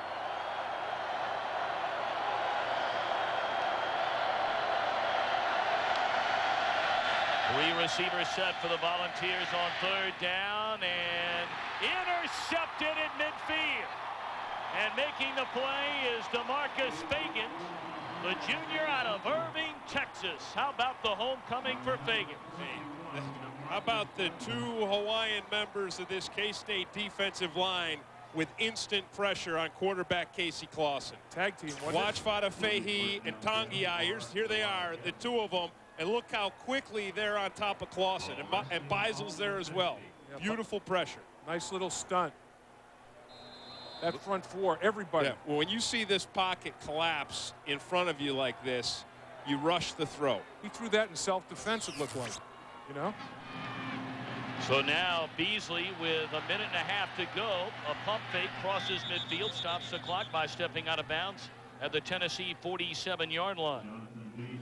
You know, they've had some good quarterbacks at Kansas State, but everybody in the coaching staff will tell you to a man that Jonathan Beasley is the most intelligent quarterback they've had in terms of understanding their offense. He can get on a blackboard and install it to his teammates. Well, and this is a complicated offense that Ron Hudson's put together as well. This is very much like an NFL offense. They run a lot of shotgun, they run a lot of 3 wides, but then they also have the college offense as well where they mix in the option. Yep, and the power game. Beasley rolls right, looking down the field to Morgan and throws into double coverage. It'll bring up 3rd down. I think Stephen Marsh learned on that touchdown pass down the center that if you see number 5, you want to stay as deep as he is, and that's what Marsh did on that play. You know, we're talking about the complexity of Kansas State's offense. John Chavis talked about it. You know, he said, hey, these guys, they run every play and every formation known to man in college football. It's a little Nebraska, a little Florida State, a little of everything. There's Big John right there saying to prep for them. He's glad he had the extra time to prep because Kansas State's a load to get ready for it. Big play for both sides, 3rd and 7. And Beasley flushed out of the pocket. Wide open is Cartwright. And he rocks his way down to the 35-yard line and then some. Rocks his way. That's strong, baby. Tom Brenneman in mid-season form on the first day of 2001. Unfortunately for me, at the end of the year. Oh, man. Well, this guy's a load to bring down when he has that kind of room. You look at him as a fullback. If you don't account for him, the problem is in open field, he can make things happen. Tennessee did not look prepared defensively. A quick snap by K-State, and the connection made to Morgan down to the 20-yard line. The clock continues to run. We're under a minute. He fumbled it out of bounds, so the ball goes to the point where it came out of his hands. It's going to be marked at the 20-yard line, 1st and 10. Tennessee wasn't ready defensively. No, they weren't. Morgan's hurt. Morgan's still down. That would be a huge blow. Morgan's on his backside. as he got rocked out of bounds and fumbled the football. He's pointing to his left ankle. Must have turned that left ankle over a little bit. Sessions laid the hit on him. Let's see if we can tell from the replay. Turns it up the football field. Sessions trailing from behind. When you, a lot of times, Tim, when you grab him from behind, that's when you roll those ankles over. Yeah, you're right. It's right there. Yep, he rolled it. He dragged it on his toes and just hyperextended and rolled that ankle a little bit. Boy, if they lose Quincy Moore, that's why he fumbled. I think he fumbled because he was in pain. He wanted to grab his ankle. He said, forget the football. I'm a hurt unit. That could change this football game. You're not kidding. And he needs help to get to the other side of the field from the medical staff of the Wildcats. Morgan with 5 catches today, 128 yards, and two touchdowns. I think they'll retape that thing. I don't think they'll cut the tape off. They don't want it to swell up. I think they'll spat it. They'll almost have to cut his leg off for him not to play today. But if he keeps playing, even if you could keep playing, Lap, at that position, you take away your speed and you take away everything. Right, how effective. He's walking a little better now. Still needing some help, but putting a little more weight on it, although certainly not enough to stay in the game. There's no doubt that he's going to try to come back, but how well he'll be able to do that is the question. Bill Snyder obviously concerned. Brandon Clark replaces Quincy Morgan. First down and 10 at the Volunteer 20 for the Wildcats.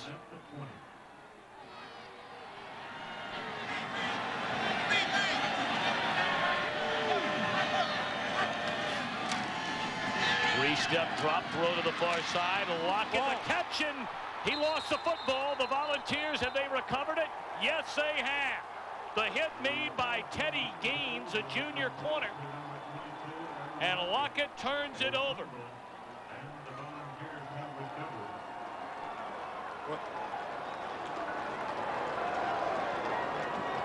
Once again, Lockett finds a soft spot in the zone, but watch Gaines. He gets right up underneath it, makes a beautiful hit to jar that ball loose. And that's been a problem. Ball security and catching the football consistently has been a problem for Lockett.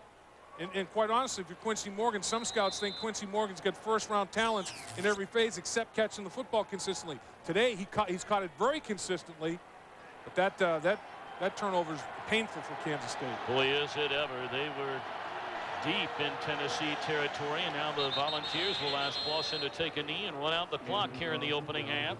A half that early on clearly dominated by Kansas State. And the one big play in this game, the interception return for a touchdown by Jabari Greer to get the Volunteers within a touchdown. But, Tommy, this game is still well within Tennessee's grasp. Not only are they only down by 1 touchdown, but K-State's by far most effective weapon today, Quincy Morgan, hobbled with that ankle injury. He may not return in the second half. And the 2 giveaways, the 2 turnovers, 1 a touchdown. Kansas State gave it up twice. Tennessee scores a touchdown on 1. And then they're in scoring range. They're in the scoring zone and turn it over again. Huge turnovers. A season ago. Kansas State to get the football. A one-hopper out at the 15-yard line, and David Allen is tackled at the 25.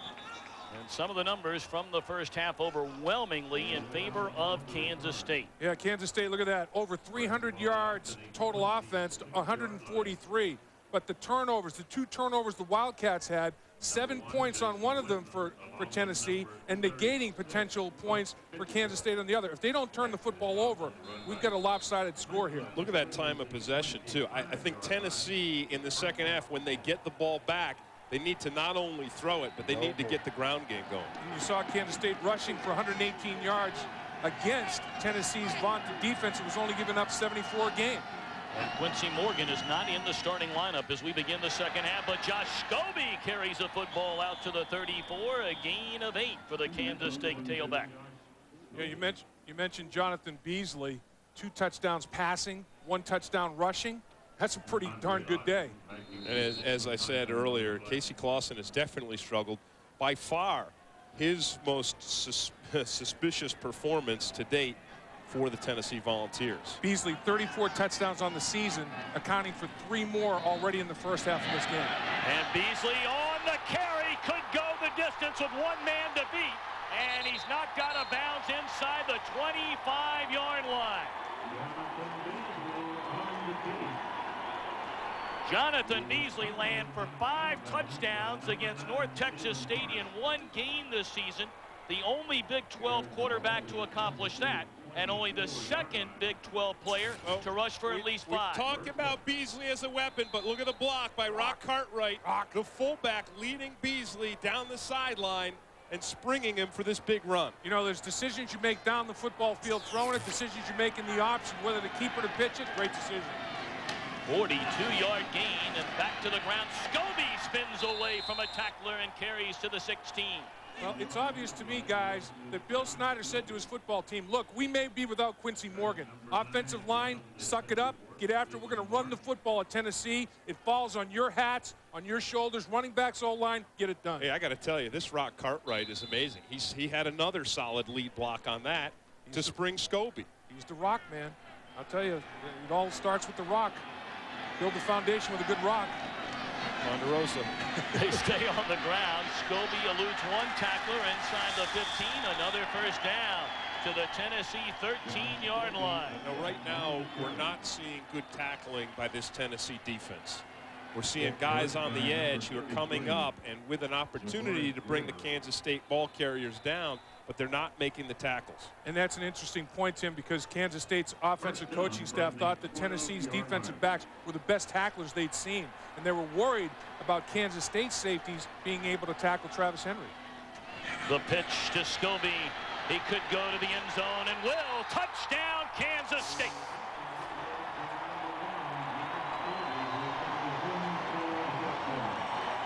An absolutely dominant opening drive here to start the second half, all on the ground for the Wildcats. Talk about a punch in the mouth, too. This drive really wasn't very complicated at all. No, it wasn't. They ran the option, and they just drove it right down the field for the score. The option and the ISO, they ran the lead, and Rock was the key. Key block after key block. On the touchdown run, he didn't get a great block, but he made Stevenson hurdle him, and Scobie had the lane then. Point after by Ream is good. Kansas State running roughshod over this Tennessee defense. Scobie has rushed for better than 100 yards, and we're just underway in the 3rd quarter. Josh Scobie has already rushed for better than 100 yards on just 15 carries. A 10-yard touchdown a moment ago. Look at that, averaging nearly 7 yards per carry. And quarterback Jonathan Beasley's not far behind with 87 yards on the ground. I'm really surprised that Kansas State has effectively run the option to the extent they have. I thought Tennessee would, with their speed, would snuff it, but Kansas State's gashing them with the option. Well, we mentioned Kansas State scored more points than any team in the NCAA this season. And here they are with 28 on the board, and we're a minute and a half into the 3rd quarter. Leonard Scott from the 3. Whoa. Out across the 30, the 35, and Ream for the 2nd time is able to run him out of bounds. Speaking of out of bounds, one of the great Cotton Bowl memories back in 1954, Rice in Alabama. Dick Magel set an all-time record with 265 yards rushing, 3 touchdowns, and who can ever forget? If you haven't seen this, check this out.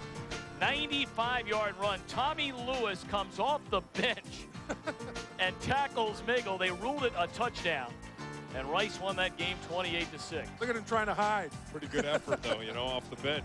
No helmet. That's a defensive player for you, Tim. What's up with that? That's the only way a guy like me got in the game. You would have put your helmet on. That's anyway, right. That's right. Travis Henry has had a quiet day. Turns the corner, and he's about to change all that. Run out of bounds down at the 27-yard line by John McGraw. Remember I said, Tommy, that Tennessee needs to come out. They need to balance their attack, and this is the way to do it. Give Travis Henry the ball. Watch him take this corner, and watch the stiff arm right here on Cooper. Knocks him right off his feet. That's the 2nd stiff arm he's gotten Cooper with today. He got him with a right arm, and he got him with a left, so he can go both ways. He can give you the right or the left jab. Good thing John McGraw, the free safety's got great speed, or else Henry was gone. Cooper has been taken out of the game in favor of Milton Proctor. And here comes a reverse. And to give us to Dante Stolwart. Oh, that's good. And that may be a face mask on Beisel. That's good defense by Beisel, though. I don't know if he got that mask, but that was outstanding reaction. And you get to see why Beisel is being talked about as an NFL player. I guess they got holding on Tennessee, maybe. I don't know. Yeah, I think it might be holding on. Yeah, it is holding on Tennessee because it looked like Beisel grabbed his shoulder pad. They got holding on the edge, setting the Tennessee Volunteers back. Beisel's hand got just a piece of that face mask. That could have been a call. Boy, watch Beisel. He's right here at the bottom of the screen, and watch him redirect. And he beats a wide receiver, Stallworth, to the side of the field. Looked like he just got a handful of jerseys. Holding. Offense. 10 yards. End of the run. Replay. First down. It's a spot foul. It's from the end of the run, so it won't be 10 yards from the line of scrimmage, so it'll be about 2nd and what, 18 or 19. Boy, Phil Fulmer lit up his defense, didn't he, during that commercial break? Those guys came off the field, and he chewed them up one side and down the other. Got to keep the ball in Travis Henry's hands. He's got 71 yards on 9 carries now. Well, this is a passing situation here, though, Dave. 4 receivers set. Clausen out of the shotgun. A quick throw to Bartholomew, and that ball hit the ground before it got to the fullback, who was split wide to the right. Yeah, we have seen a lot of inaccuracy from Clausen today, and it's inaccuracy like he's never had before. I mean, he's only completing 33% of his passes, and you know, you have to attribute it to this cold day, to the slickness of the ball from the melted snow down there. No doubt, and really even the size of the hand. I mean, I don't think Clausen's having real trouble gripping the football, but the bigger hand on the quarterback, the easier to throw in this weather. Clausen has missed on his last 6 attempts. Oh, throws the interception. McGraw picks it off across midfield and all the way down to the 28-yard line. The Manhattan, Kansas native, John McGraw. He had a 71-yard return for a touchdown against Colorado earlier this season and nearly brought this one back. Well, McGraw reads this thing perfectly. Watch Clausen. He looks through the receiver down the whole way, and McGraw uses his speed to get across the field and leap up and make a great catch. You know, people are probably wondering, how can he throw that ball? Well, he never did see McGraw. Never saw McGraw. Well, Fulmer a little bit disgusted, to say the least. You know, watch Casey Clausen, though. I mean, he zeroes right in with his eyes, and McGraw sees it, reads it the whole way. If McGraw didn't get it, at the next level, Newton was going to get it. Scobie, another Kansas State first down. The Wildcats have not thrown the ball on 2 series now here in the second half. They don't have to. They're picking up a first down, it seems like, every time they run the football. I mean, 1st and 10 to pick up more than 10 yards. Bill Snyder loves this, boy, smashing them right in the mouth. Running the football amazingly. 205 yards rushing against a team that had only given up 74 yards a game coming in. 205 yards rushing and more for the Wildcats. Scobie inside the 15, chopped down at the 13-yard line. Since 1990, Kansas State is 45-0. 45-0. You know, when rushing for at least 200 yards, they're over that already. Yep. You know, the interesting thing about Josh Scobie is the reason why he was able to stay in his replacement of Chris Allen, who you said got hurt earlier in the season, isn't because of his running, but because of his blocking and pass protection. Scobie again, and he's wrapped up close to the 10-yard line by Hainsworth. Quincy Morgan returning. He's got, obviously, that ankle's not 100%. You got it twisted.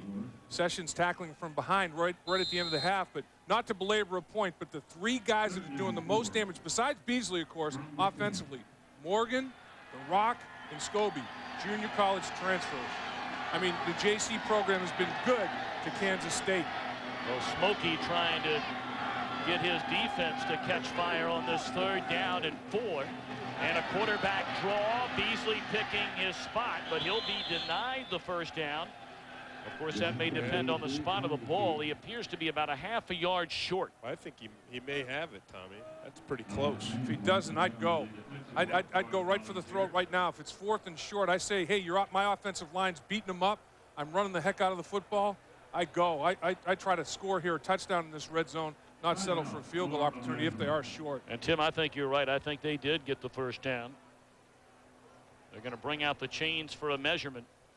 Phil Fulmer not used to seeing his defensive line get knocked around, and the front seven get knocked around like they are by Kansas State today. First down. And you really can't put a number value on a guy like Beasley who can sit back there in a shotgun formation and give you a running game. Yeah, he's the second back. If there's a back in his hip, it's a two-back backfield. They run the quarterback counter, the quarterback draw, the quarterback sweep. They have a full package running attack with him in the gun. Beasley is thrown for a pair of touchdowns. He's rushed for 91 yards. The pitch to Scobie. Cuts it inside. Touchdown, Kansas State. Rock was awesome. Took two, didn't he? Bowling. He was like a bowling ball knocking pins down. Make that spare, Rock. Man. 2 touchdowns on 2 scoring drives, and not a single ball has been put in the air by Beasley. Well, I'll tell you, Paul is very proud of Rock Cartwright right now, because this guy is, watch what right here. Check him out. Boom. Takes 2 down. 2 down. It's make that spare, Rock. He got the 7-10. He got them both. He went from a shot put with hands, arms, and legs to a bowling ball with arms and legs, huh? He's doing it all. Point after is good. And how about this performance by the Kansas State Wildcats? Coming off the Big 12 championship loss to Oklahoma and hammering Tennessee. High count already today. They started out with 42-inch chests. By the end of the game, they'll have 45-inch chests. The pecs will be puffed from those push-ups, boy. 35-14. And Scott from his own 7. Good coverage this time by Kansas State. He's tackled at the 15. Let's go downstairs to Brian Baldinger. Thanks, Tom. I'm joined here by the president and CEO of Southwestern Bell, the title sponsor for the Cotton Bowl, and certainly here with Cliff Easton. Cliff, an outstanding week here. We've got a great game, a lot of activities all week long. It's been terrific, Brian, and thanks, too, to all your colleagues at Fox Sports for the great job you're doing. The excitement, the tradition of this week really comes through. And why is Southwestern Bell so committed here to being the title sponsor for this great game? Well, Southwestern Bell and SBC have been serving Kansas, Texas, and the nation's heartlands for 120 years. The Cotton Bowl is just a great part of that tradition. Likewise, they're committed to education as we are, with 3/4 of every dollar of this game going back into education. We think that's pretty important. And Cliff, you started out just representing phone service to Texas and Arkansas, but certainly now with the growth, you're much more than just a regional phone company. Well, SBC is truly a nationwide, coast-to-coast company now. We operate under brands like Southwestern Bell, Pacific Bell, Ameritech, SBC Telecom. In fact, we're opening up new markets all over the country, a number of which are in the Southeast. So we think the Cotton Bowl with its Big 12 and SEC pairing is just perfect for us. Cliff, thanks for joining us today. Continue a great tradition here, a great relationship with the Cotton Bowl. Great, Brian. Thanks very much. Tom, back upstairs. Brian, thank you. The Wildcats have been ringing long distance throughout the entire ball game. Already 35 points and 9.5 to go in the 3rd quarter. Henry turns the corner and he picks up a Tennessee first down. Still plenty of time in this ball game. We've talked about it. Clausen, yes, he has struggled at this point so far, but we saw him really come back around late in the game against Vanderbilt and played his best ball in the 4th quarter. That's true. He made some big passes, and on the 1 touchdown drive this offense did have, remember Clausen? He was 3 for 3. He took that team 76 yards to score a touchdown. So he has the capability to do it, but he's not put it together but for that 1 time today. And down 21, how much can you go to Henry? He's got 11 carries for 85 yards. He's going to play catch-up now. Well, they're going to give it to Henry again, and he is wrapped up at the line of scrimmage. It looked like Fada Fahey, the man to wrap him up at the bottom of the pile. Because now the clock becomes your enemy, not your ally. It's the ally to Kansas State, the enemy Tennessee. I mean, there's still 9 minutes to go in the 3rd quarter, but down 3 scores. And the way Kansas State's playing offense, tough duty. Tennessee, of course, started the year at 2-3, finished strong, winning their final 6 games. The streak included 3 on the road by 3 points or less. But they did most of the winning with great defense, something they've not had here today. Clausen, a short drop, hit Cedric Wilson. shy of the first down. It'll bring up 3rd and 5 for the Volunteers. And what Dyshad Carter is able to do right now, they can really hold back. He can play for the deep ball. That's all Kansas State has to worry about. Don't give up the big play. So see him bail here. He can let Wilson catch this. He can let Tennessee catch these underneath things as long as he comes up and makes the tackle. Right, no yards after catch.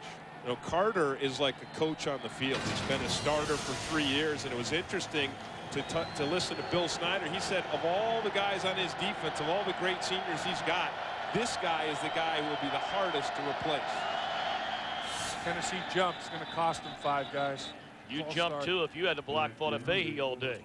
Yeah, I'll tell you what. Fadafehi is El Lodo. Right to the snap. False start. Offense. 5 yards. Thing Go, about 3rd down. thing about Fadafehi, 6'2", 305 pounds.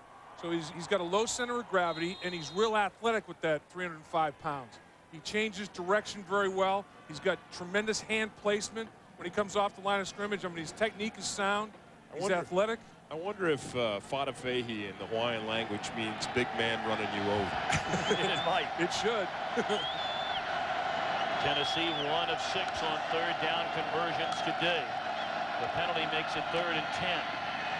Clausen airing it out down the field, but overthrown. Contact was made as he had an eye on Eric Parker, but I guess they figured that was an uncatchable ball. So Tennessee having to punt it away. Again, nice coverage by the Kansas State defensive backs. Terrence Newman is the guy who's running with Parker, and it's his proximity that causes Clausen to overthrow this football. I agree, and really both players had their heads turned for the ball, their feet tangled up. That's why there was no call. Plus, in college football, non-catchable doesn't apply. Tangled kick, David Allen with a chance to return it, and he crosses into Tennessee territory to the 49-yard line. So again, great field position for the Wildcats, and they're looking to add to this 35-14 lead. Aerial views of today's Southwestern Bell Cotton Bowl Classic are being brought to you by Dell Copter Can. A cold New Year's Day in Dallas, Texas. But it's been a red-hot Kansas State Wildcats offensive machine so far here today. Still haven't thrown the second half, have they? No, they haven't had to. I think Tennessee's going to have to stack this line of scrimmage up, play man-to-man coverage on the outside.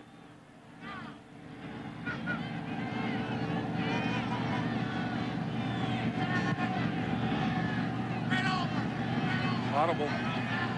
They've got man coverage on Aaron Lockett at the top, although they're going to stay on the ground, and Beasley keeps it. Fake the pitch to Josh Scobie, and he's down to the 46, a gain of 3. He changed the strength of his formation. He shifted his tight end Meyer, audibilized to the short side of the football field, away from the tight end, run the option into the short side. I mean, he's a smart cookie now. You're not going to pull the wool over Beasley's eyes. Yeah, but John Chavis, the Tennessee defensive coordinator, has done exactly that. He stacked the line of scrimmage, and you can't run the option against 8, 9 men up there in the box. Play fake. Beasley airs it out down the middle, and a poorly thrown ball. He had an eye on Quincy Morgan, who's come back into the game. You know, a lot of guys, coaches that I talked to, Tim, in the college game in this era with people stacked on the line with 8, 9 people, if you have a back that can make one guy miss, they look at it as an opportunity, because it's almost like a short yardage play. When you bust it, there's nobody, everybody's so close, there's nobody to really rally and pursue. So they say, you know what, you can get hammered, then all of a sudden stay after and be patient. Boom, you bust one about 75 ready. They look at it as a big play potential. First pass of the second half by Beasley and the Wildcats. 3rd down and 8. They were looking for the screen, and now Beasley just has to throw it away under heavy pressure by Will Overstreet. You know, one of the ways Tennessee can put pressure on the quarterback with just 4 men is they put the stunt. You see Overstreet comes inside, and then Kendrick loops around to the outside, and that's what springs Overstreet free. There was a flag on the play. They call intentional grounding there. Well, I thought it might have been a grounding. Either that or this could be a personal foul of some kind. That Kansas State bench came racing out onto the field. A very late flag well after the play had been thrown as an incomplete pass. There's Bill no Snyder. flag on the play. There was an eligible receiver in the area.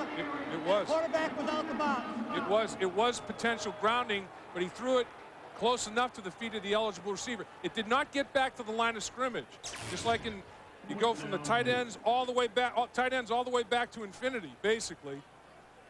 And now Beasley gets out of pocket away from the tight end and throws it at the feet of Scobie. So the officials deciding, okay, Scobie was in the area, even though it didn't get back to the line of scrimmage.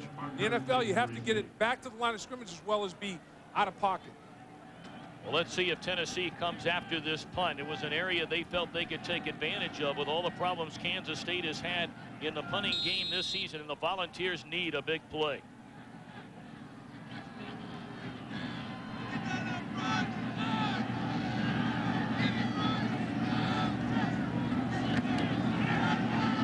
Well, they set up for the return.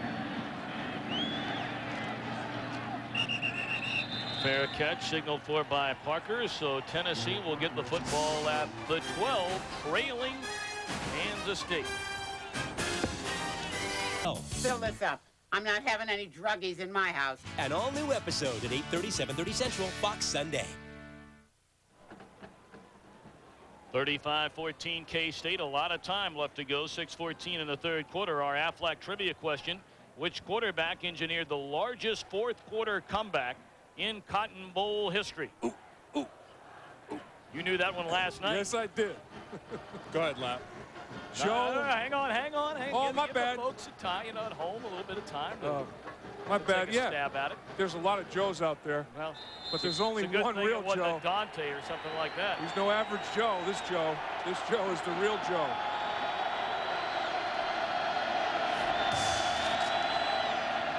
Lawson will turn around and hand it to Henry. And he's tripped up by Fauda Fahey after a gain of maybe 2. You know, Travis Henry is slowly accumulating a big game. It's lost in the amazing ground performance by K-State, but he's got the ball 13 times, 87 yards on the ground. Pretty hefty yards per carry there. Look at that, 417 yards offense. And balanced. 222 on the ground, 195 in the air. That's balance, folks. Well, bear in mind, of the 3 losses by Kansas State this year, 2 were against the #1 team in the land, Oklahoma. Pump fake. Not well thrown. 3rd down and 9. And you know, we looked at that number of Tennessee allowing 416 yards already in the third quarter. The last 2 Cotton Bowls in 1990, Tennessee allowed Texas 513 yards of offense. Back in '69, they allowed Arkansas 560 yards of offense. You could see in Casey Clausen's face, his confidence is shaken right now. He's only completed 1 of his last 9 passes, and he needs to get that back. You see deer in the headlights a little bit there? He needs to start again. He needs to just kind of settle down and start with a couple completions underneath and get back into a rhythm. Jason Respert is taking over at center. And a long ball down the middle of the field.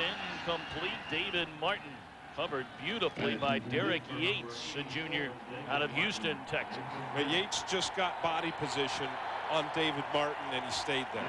And 3rd and long, Kansas State just rushed 4, and they dropped 7 into coverage. Nowhere for Clausen to go. There were no real holes to take advantage of in coverage. Seven in the umbrella. And I think a lot of the reason why Clausen has struggled, a lot of it, I think, is the cold. And I don't think he's got confidence playing in this kind of weather because his whole past history has been in California and Tennessee's mostly warm games during the season. No reference point. But I think Phil Bennett, the coordinator for Kansas State, also did a great job shaking his confidence early by mixing up coverages. Short kick, angly toward the sidelines. We'll see where they think it went out of bounds. And they're saying the 33-yard line. Talk about a short field. Wow. 20-yard punt.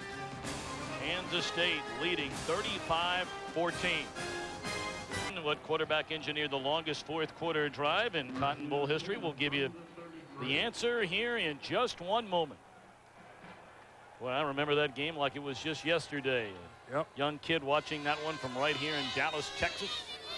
Tennessee, their fans hoping a fourth quarter rally can be engineered by Clausen as they trail 35-14. Beasley to throw up top towards the corner of the end zone. Did he make the catch in bounds? No. Quincy Morgan's back, though.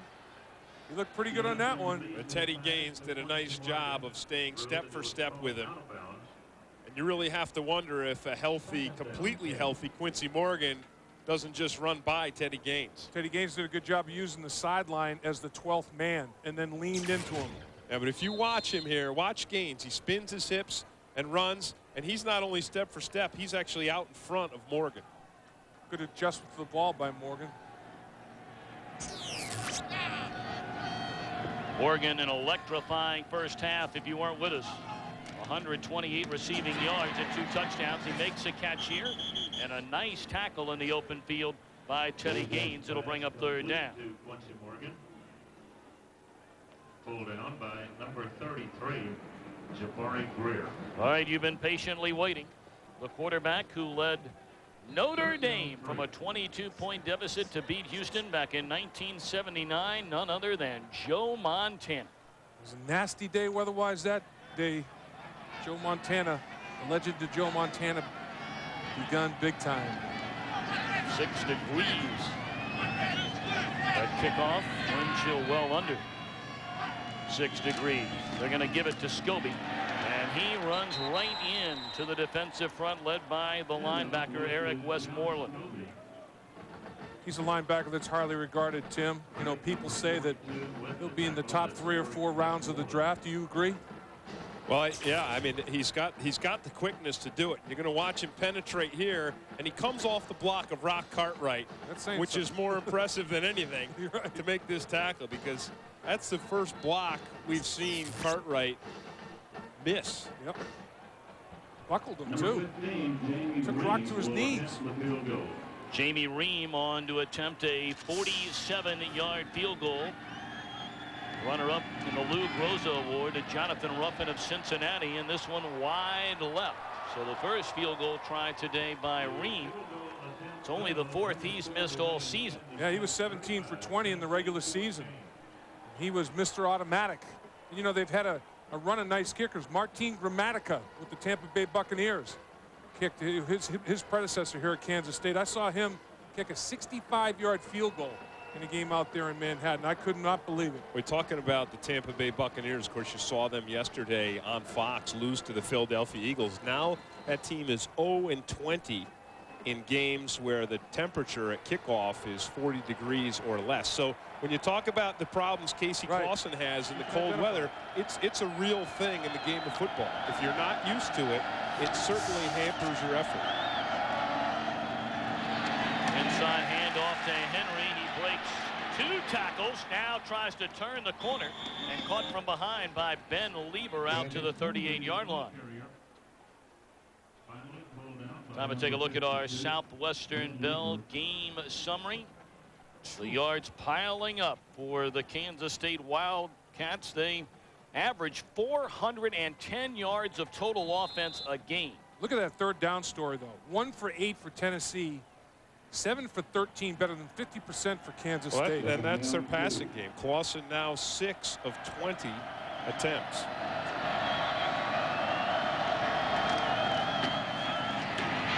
Henry, a first down carry out to the 43. You know, we were talking about Jonathan Beasley earlier on, and Tim, I know that, you know, Dave, we all got together with Kansas State, and the story about Beasley, the horrific game that he had, although no one knew he had the injured shoulder against Nebraska 2 years ago, and how he used that as a motivation coming into this year, led a win over the Cornhuskers. And you can only wonder if maybe this kind of game won't turn out to be that kind of game for Casey Clausen. That's a good point. It really is. I mean, how will he respond to this adversity?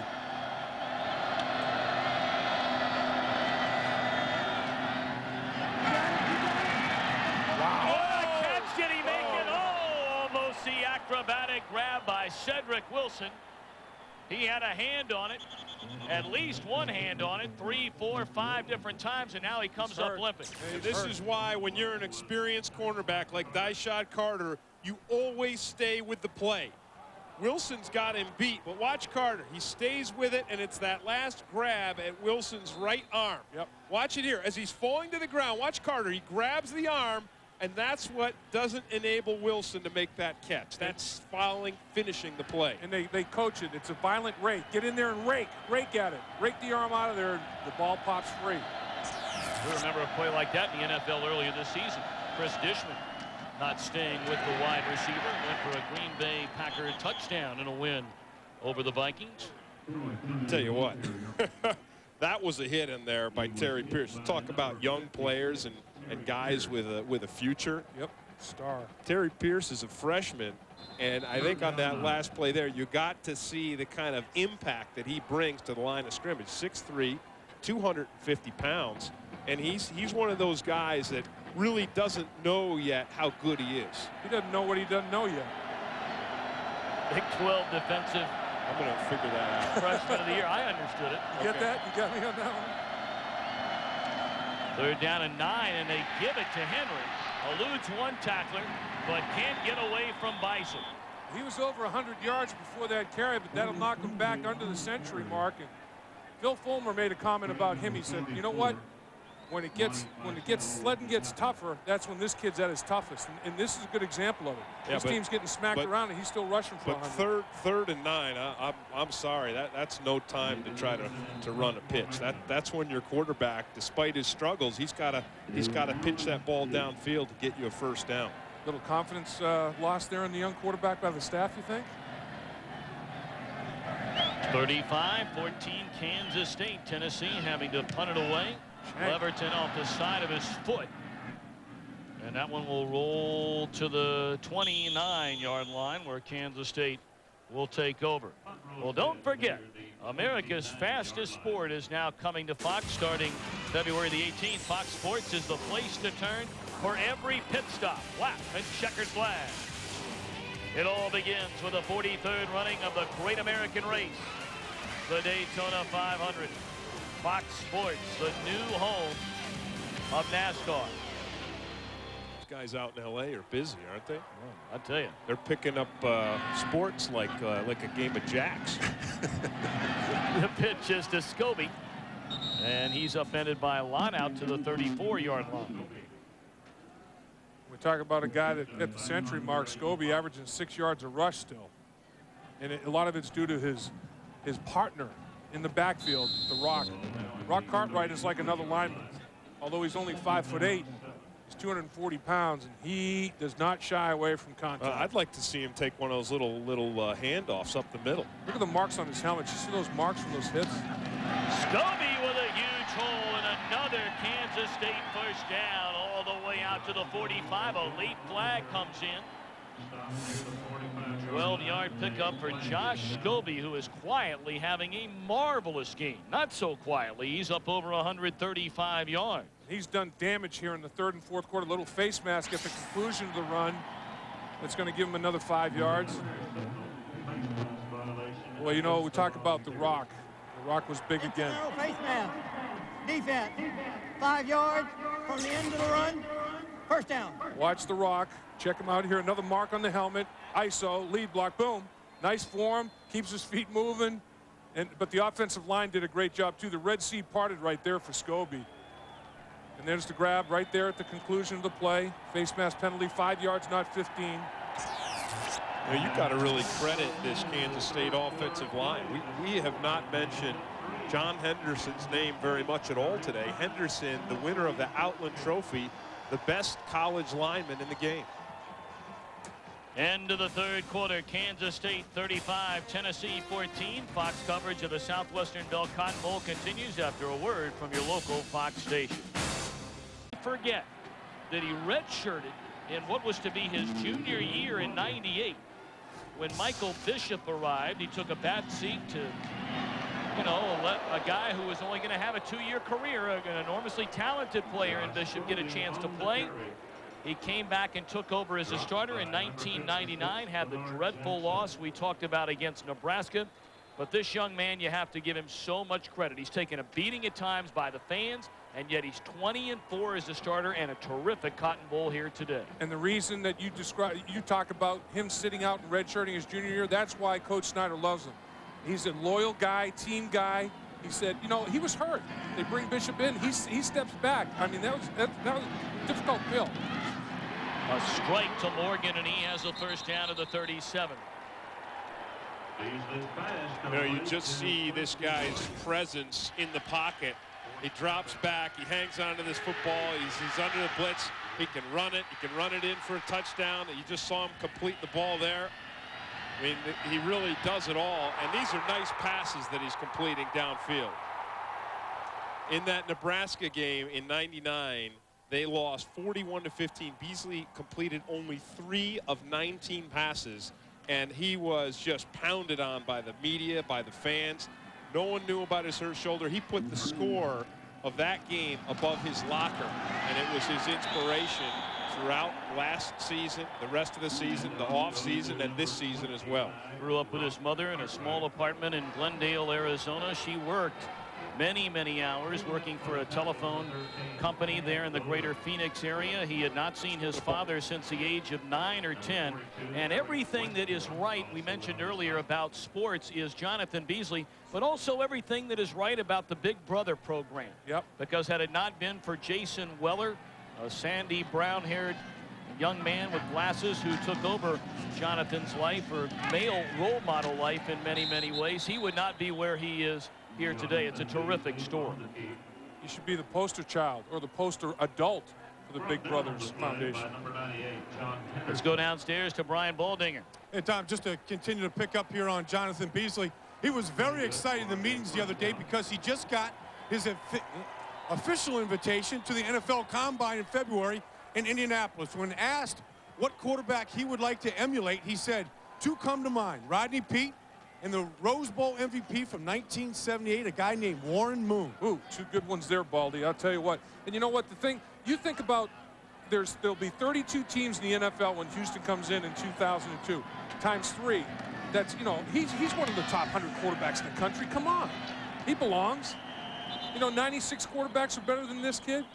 Well, the thing he does, Lap, and you see it on that play there, he has that versatility that we're seeing the new generation of great NFL quarterbacks. You saw Donovan McNabb yesterday of the Eagles. We'll get to see him in the playoff game on Fox next week against the New York Giants. And McNabb is like a one-man offense, and that's what Beasley brings too. We see he has the ability to throw downfield. He's got the arm, but then he gives you that added dimension where he can pick up first downs and touchdowns on the ground. When the play breaks down, he makes plays. Look at today, 316 yards. That's big.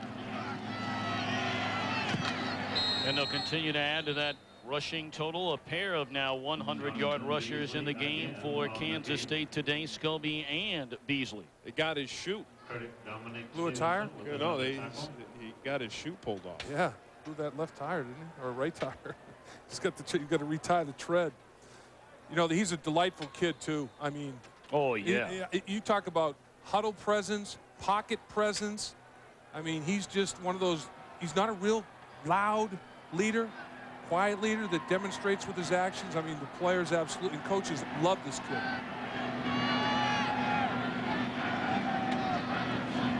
Beasley out of the shotgun on 3rd down. Pump fake, throws to the end zone into coverage, and it's batted down. So the drive stalls here. And the field goal unit will come back out for Bill Snyder. That was a nice read by Tad Golden, but he's right to be a little disappointed on that one. Tennessee needs, again, if they're going to pull this thing out, they got to have a big play come from their defense. Ream comes out for another opportunity here. Not an easy one this chance as well. 39-yard attempt. He missed a 47-yarder a few minutes ago. Blocked. And this one blocked. Scramble for the football, and Kansas State covers it up, but Tennessee will take over the 20-yard line. That's the 5th block kick that Kansas State has suffered this season. 5 block kicks. Bill Snyder's not happy about that. 11:30 to play in Dallas. K-State in front, 35-14.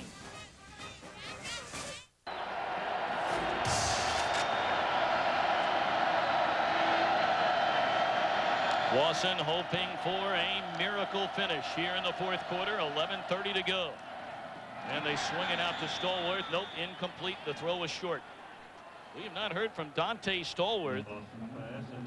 Their offensive coordinator, Randy Sanders, along with Phil Fulmer, firmly believe that Stallworth has a chance to become one of the all-time great wide receivers at Tennessee in the likes of Alvin Harper, Carl Pickens, and Cedric Wilson. He plays a physical game. I can tell you that. He really runs his routes with an attitude. He's not afraid to mix it up.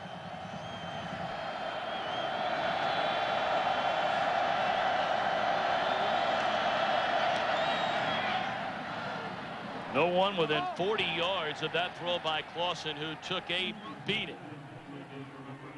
Well, we said right from the beginning of this game that young quarterback Casey Clausen has had such an outstanding season, had to overcome the challenge of playing in the cold weather. And you see the snow early on. It's been cold all day, but he has thrown into coverages. And of his last 14 attempts, he has only completed 1. That's a rough streak there.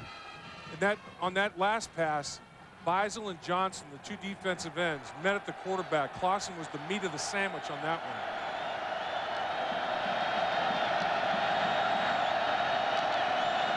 Showing blitz, and here they come after Clausen. And the play blown dead before it ever got started. You know, I think there's one thing we have to remember about this. I mean, Casey Clausen is 19 Delay years old. Offense, 5 yards. Still third down. Now, he is 19 years old. He's had an amazing season. Led Tennessee to 6 straight victories that really got them into this Cotton Bowl Classic. And, you know, I think that Phil Fulmer realizes the reason why I think he's staying with him in this game is because he is young. And this is something that he's going to have to work through. Right. Learn by the adversity. You know, I think he's a tough-minded enough guy. This is not going to crumble Casey Clausen. The other thing is, if he gets on a roll, you know, the way he did at Vanderbilt, all of a sudden he started dropping perfect passes into his wide receivers late in the game to win that one. Is this another? Can't be a clock expiration again. I'm not sure if the play clock was ever reset. Yeah, I think that is the problem. That's impossible. Yeah, they're having clock problems. We have no flag on the play. The clock was never reset.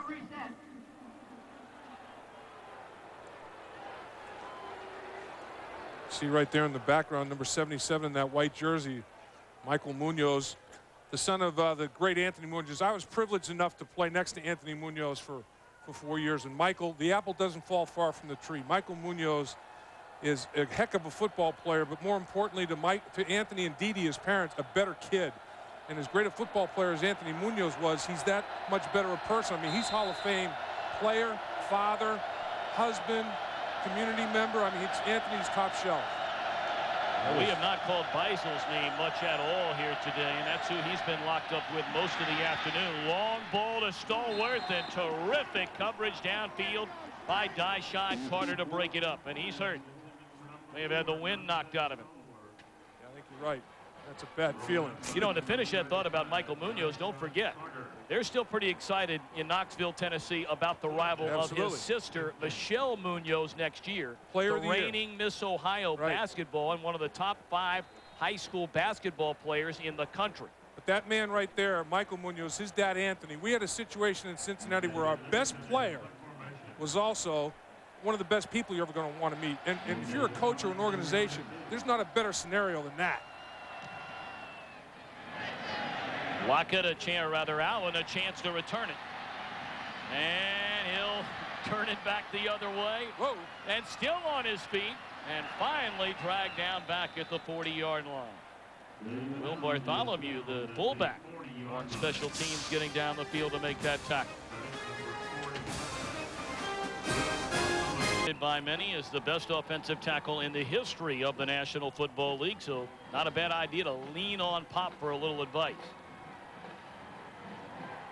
He's a great teacher and a great father and friend, and he's always there for me if I have questions and give me little nuggets of information about the game here and there, and it's just been a great role model. Yeah, great role model, so not only for Michael and Michelle, but I mean, so many people of all ages in the community of Cincinnati are unfortunate enough to be able to experience Anthony Munoz. I think the best thing about Michael Munoz is he seemed to have picked up his father's demeanor and personality, as well as his skills on the football field. You're right about that. Quarterback draw, and Beasley tacking on more yardage out to the 47. Well, many of you may have seen Michael Munoz when he introduced his father on his Hall of Fame inductions in Canton, Ohio. If you missed it, here you go. Ladies and gentlemen, I'd like to introduce to you a great football player, a great friend, a great father, and a great husband. He is a man who stands tall among men because he is a man who walks with God. He is a man of God. I introduce to you my father, Anthony Munoz.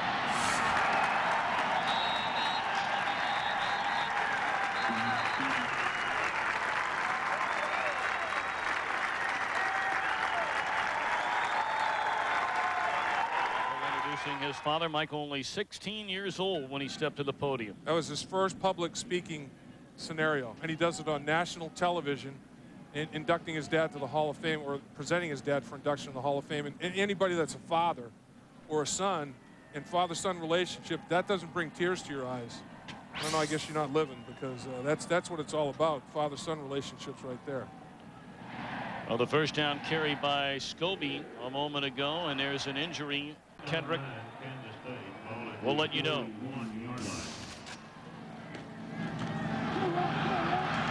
Black Cartwright carrying Tennessee tacklers across midfield, and another Kansas State first down. The rushing yards just continue to pile up for the Wildcats. A legitimate chance with 9:20 left to go that Kansas State could rush for over 300 yards in this game. Let's go downstairs to Brian Balding. Yeah, Tom, I just had a chance to take a look at Edward Kendrick as they went up the tunnel. He is talking to the officials right now, and he's moving his hands a little bit. Prognosis looks good at this point. Great. That's awesome. Great news, Baldy. Great work getting into that tunnel. From the 50. Sure, nothing could have been more welcome to the Kendrick family than that report by our Brian Baldinger. Scobie on the carry. Scobie picks up a couple of more yards. He took a heavy hit from Stephen Marsh. Obviously, for Phil Fulmer, not the kind of Cotton Bowl appearance he was hoping for, bringing his team in with a 6-game win streak. But this is such a young Tennessee football team. They will be heard from not only next year, but many, many years to come with this group they have. And from Kansas State's perspective, this is the first time, if it stays like this, the Big 12 champion loser will win a bowl game. That's the first time I've seen a K-State player slip today on this field. Chris Claiborne falling down, taking over for Scobie. Talked about these two programs coming into the game. And you see what Kansas State has done. The third best winning percentage since 1996. Behind only Florida State and conference rival Nebraska. Who's right after them? Volunteers. 3 and 4. Well, the Bill Snyder story has been told so many times. As they pitch it to Claiborne, and he appears to have enough for the first down to the 40-yard line. Another injury for the Volunteers. I think when you talk about Bill Snyder and what he did for K-State, the first time his team won a game, it was the first college game a lot of his players had ever had in their college career. And he said that season where they were 1-10, that one game gave them hope. But the amazing thing about it, to turn a program around that has been a perennial loser, is you have to go out and recruit. And to recruit, how do you get young men with physical talents to come to a place like K-State that has a history of losing? When you're recruiting against someone like Tennessee who has a history of winning, you have to do it with your personality and the personality of your coaches.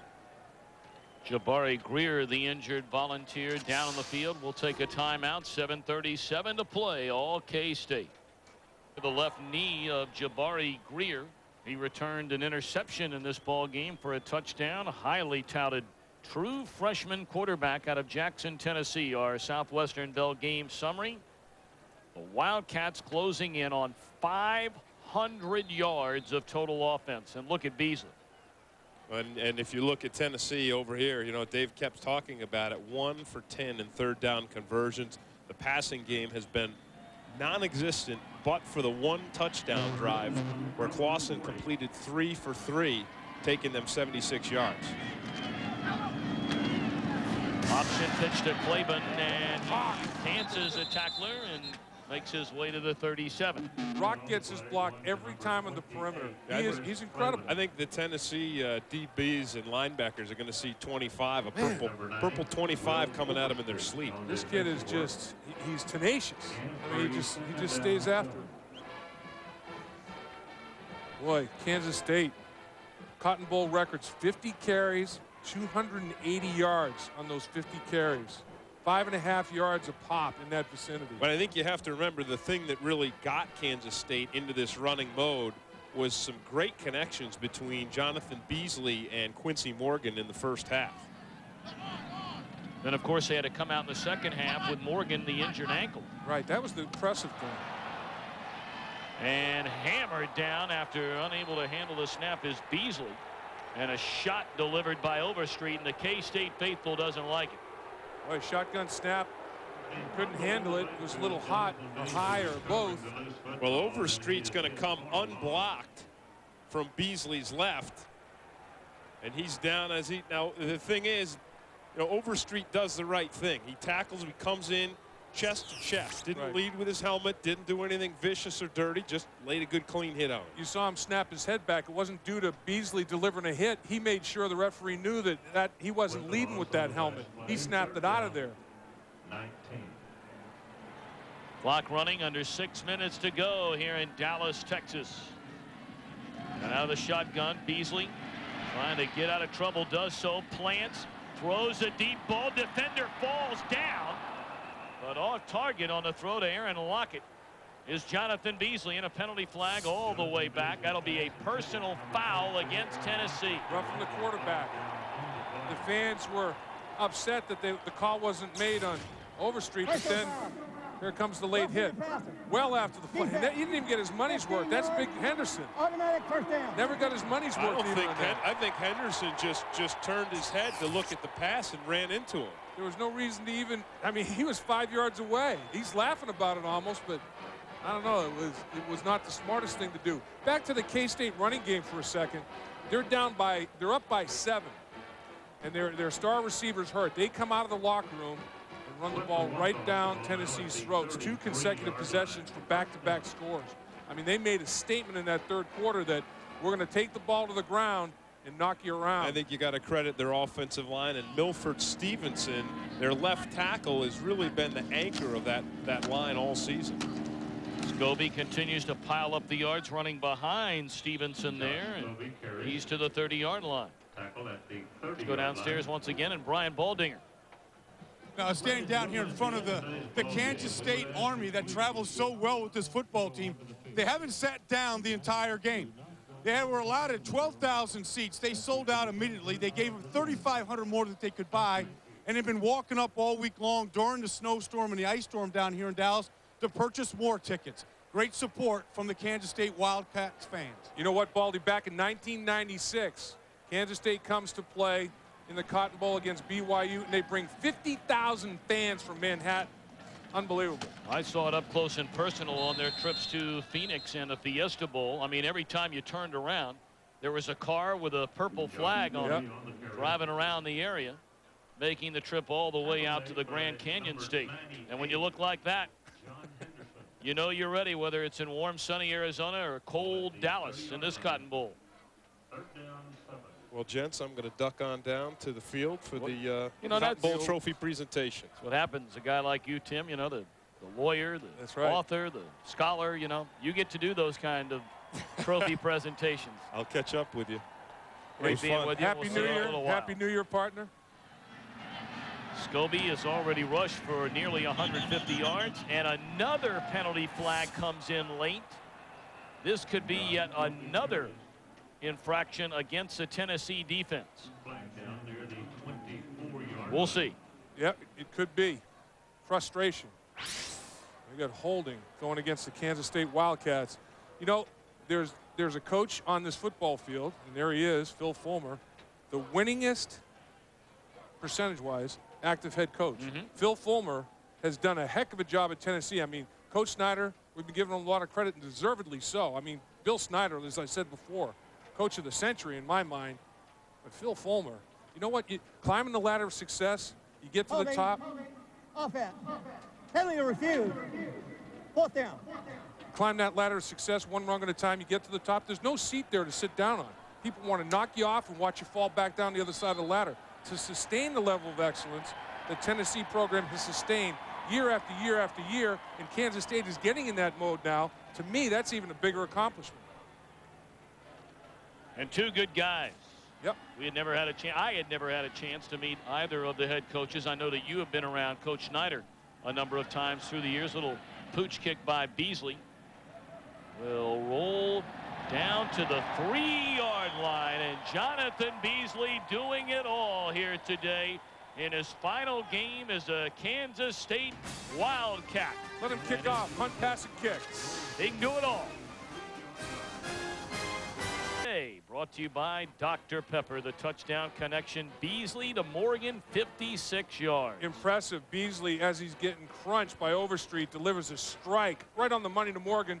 Morgan makes the fingertip catch and finalizes.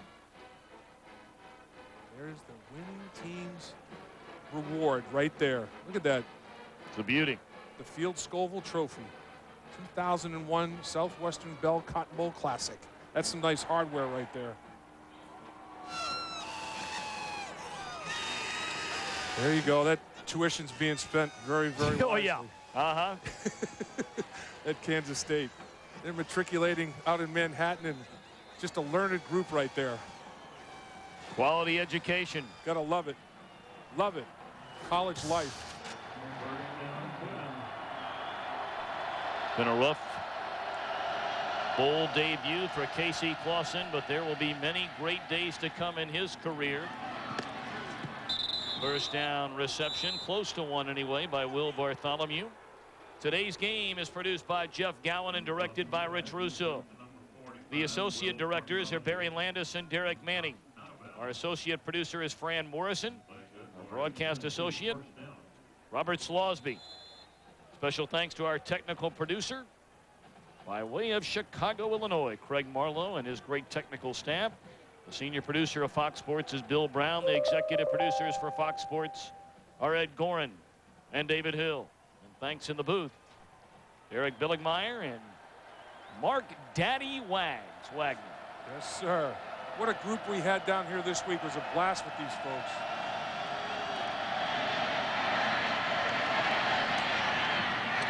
Johnson, some wheels there.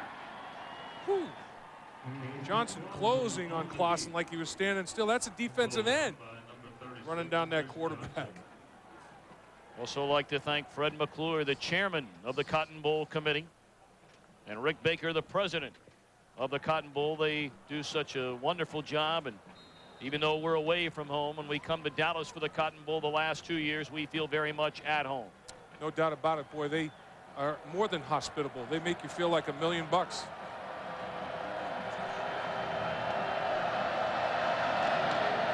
Second down give is to Henry, and he breaks a tackle and could go the distance. That's fitting. Travis Henry to the 20, the 10, touchdown for the all-time leading rusher in Tennessee Volunteer history. 81 yards.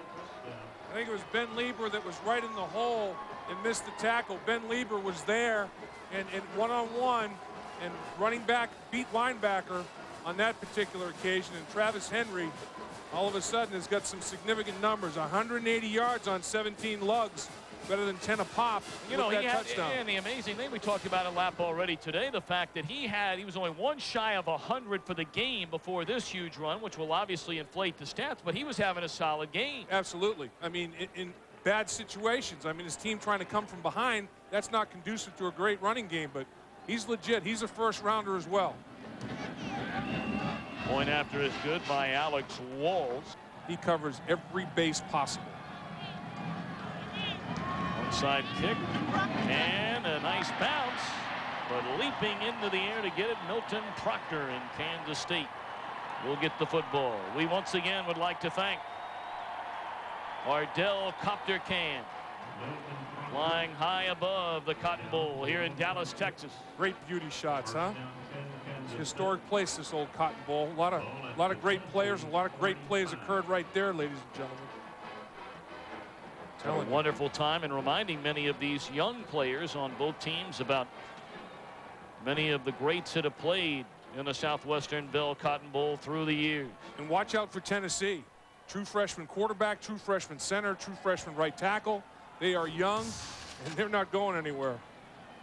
El Roberson, a redshirt freshman who figures to take over next year, although he will be pushed. They've recruited a highly talented, something you talked about earlier, junior college quarterback. Well, Kansas State had 12 men 12 lining up in a formation.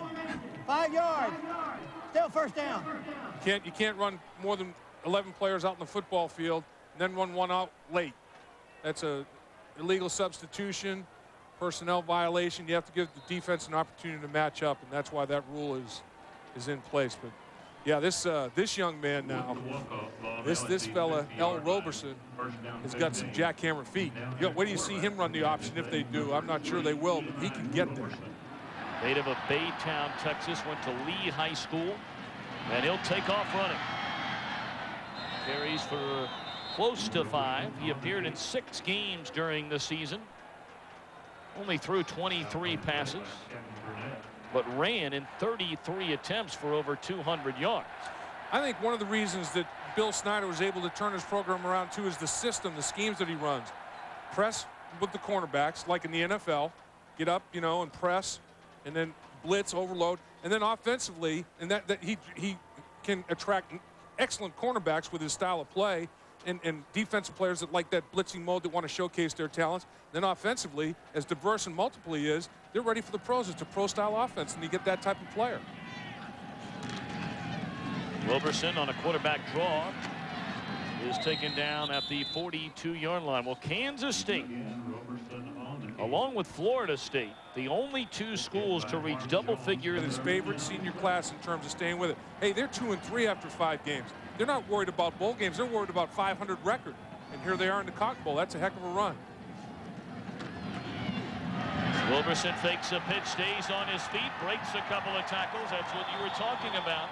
And what they're looking forward to perhaps next year, should Roberson win the starting job. Mike Dunn will come in as a junior college transfer. Highly touted quarterback.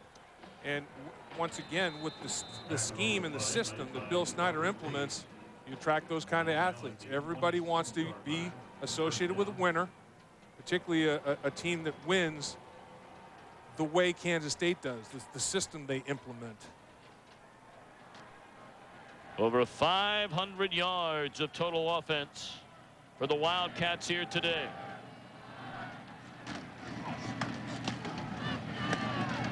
And now they're closing in on that carry by Scobie of 300 of those yards coming via the ground game.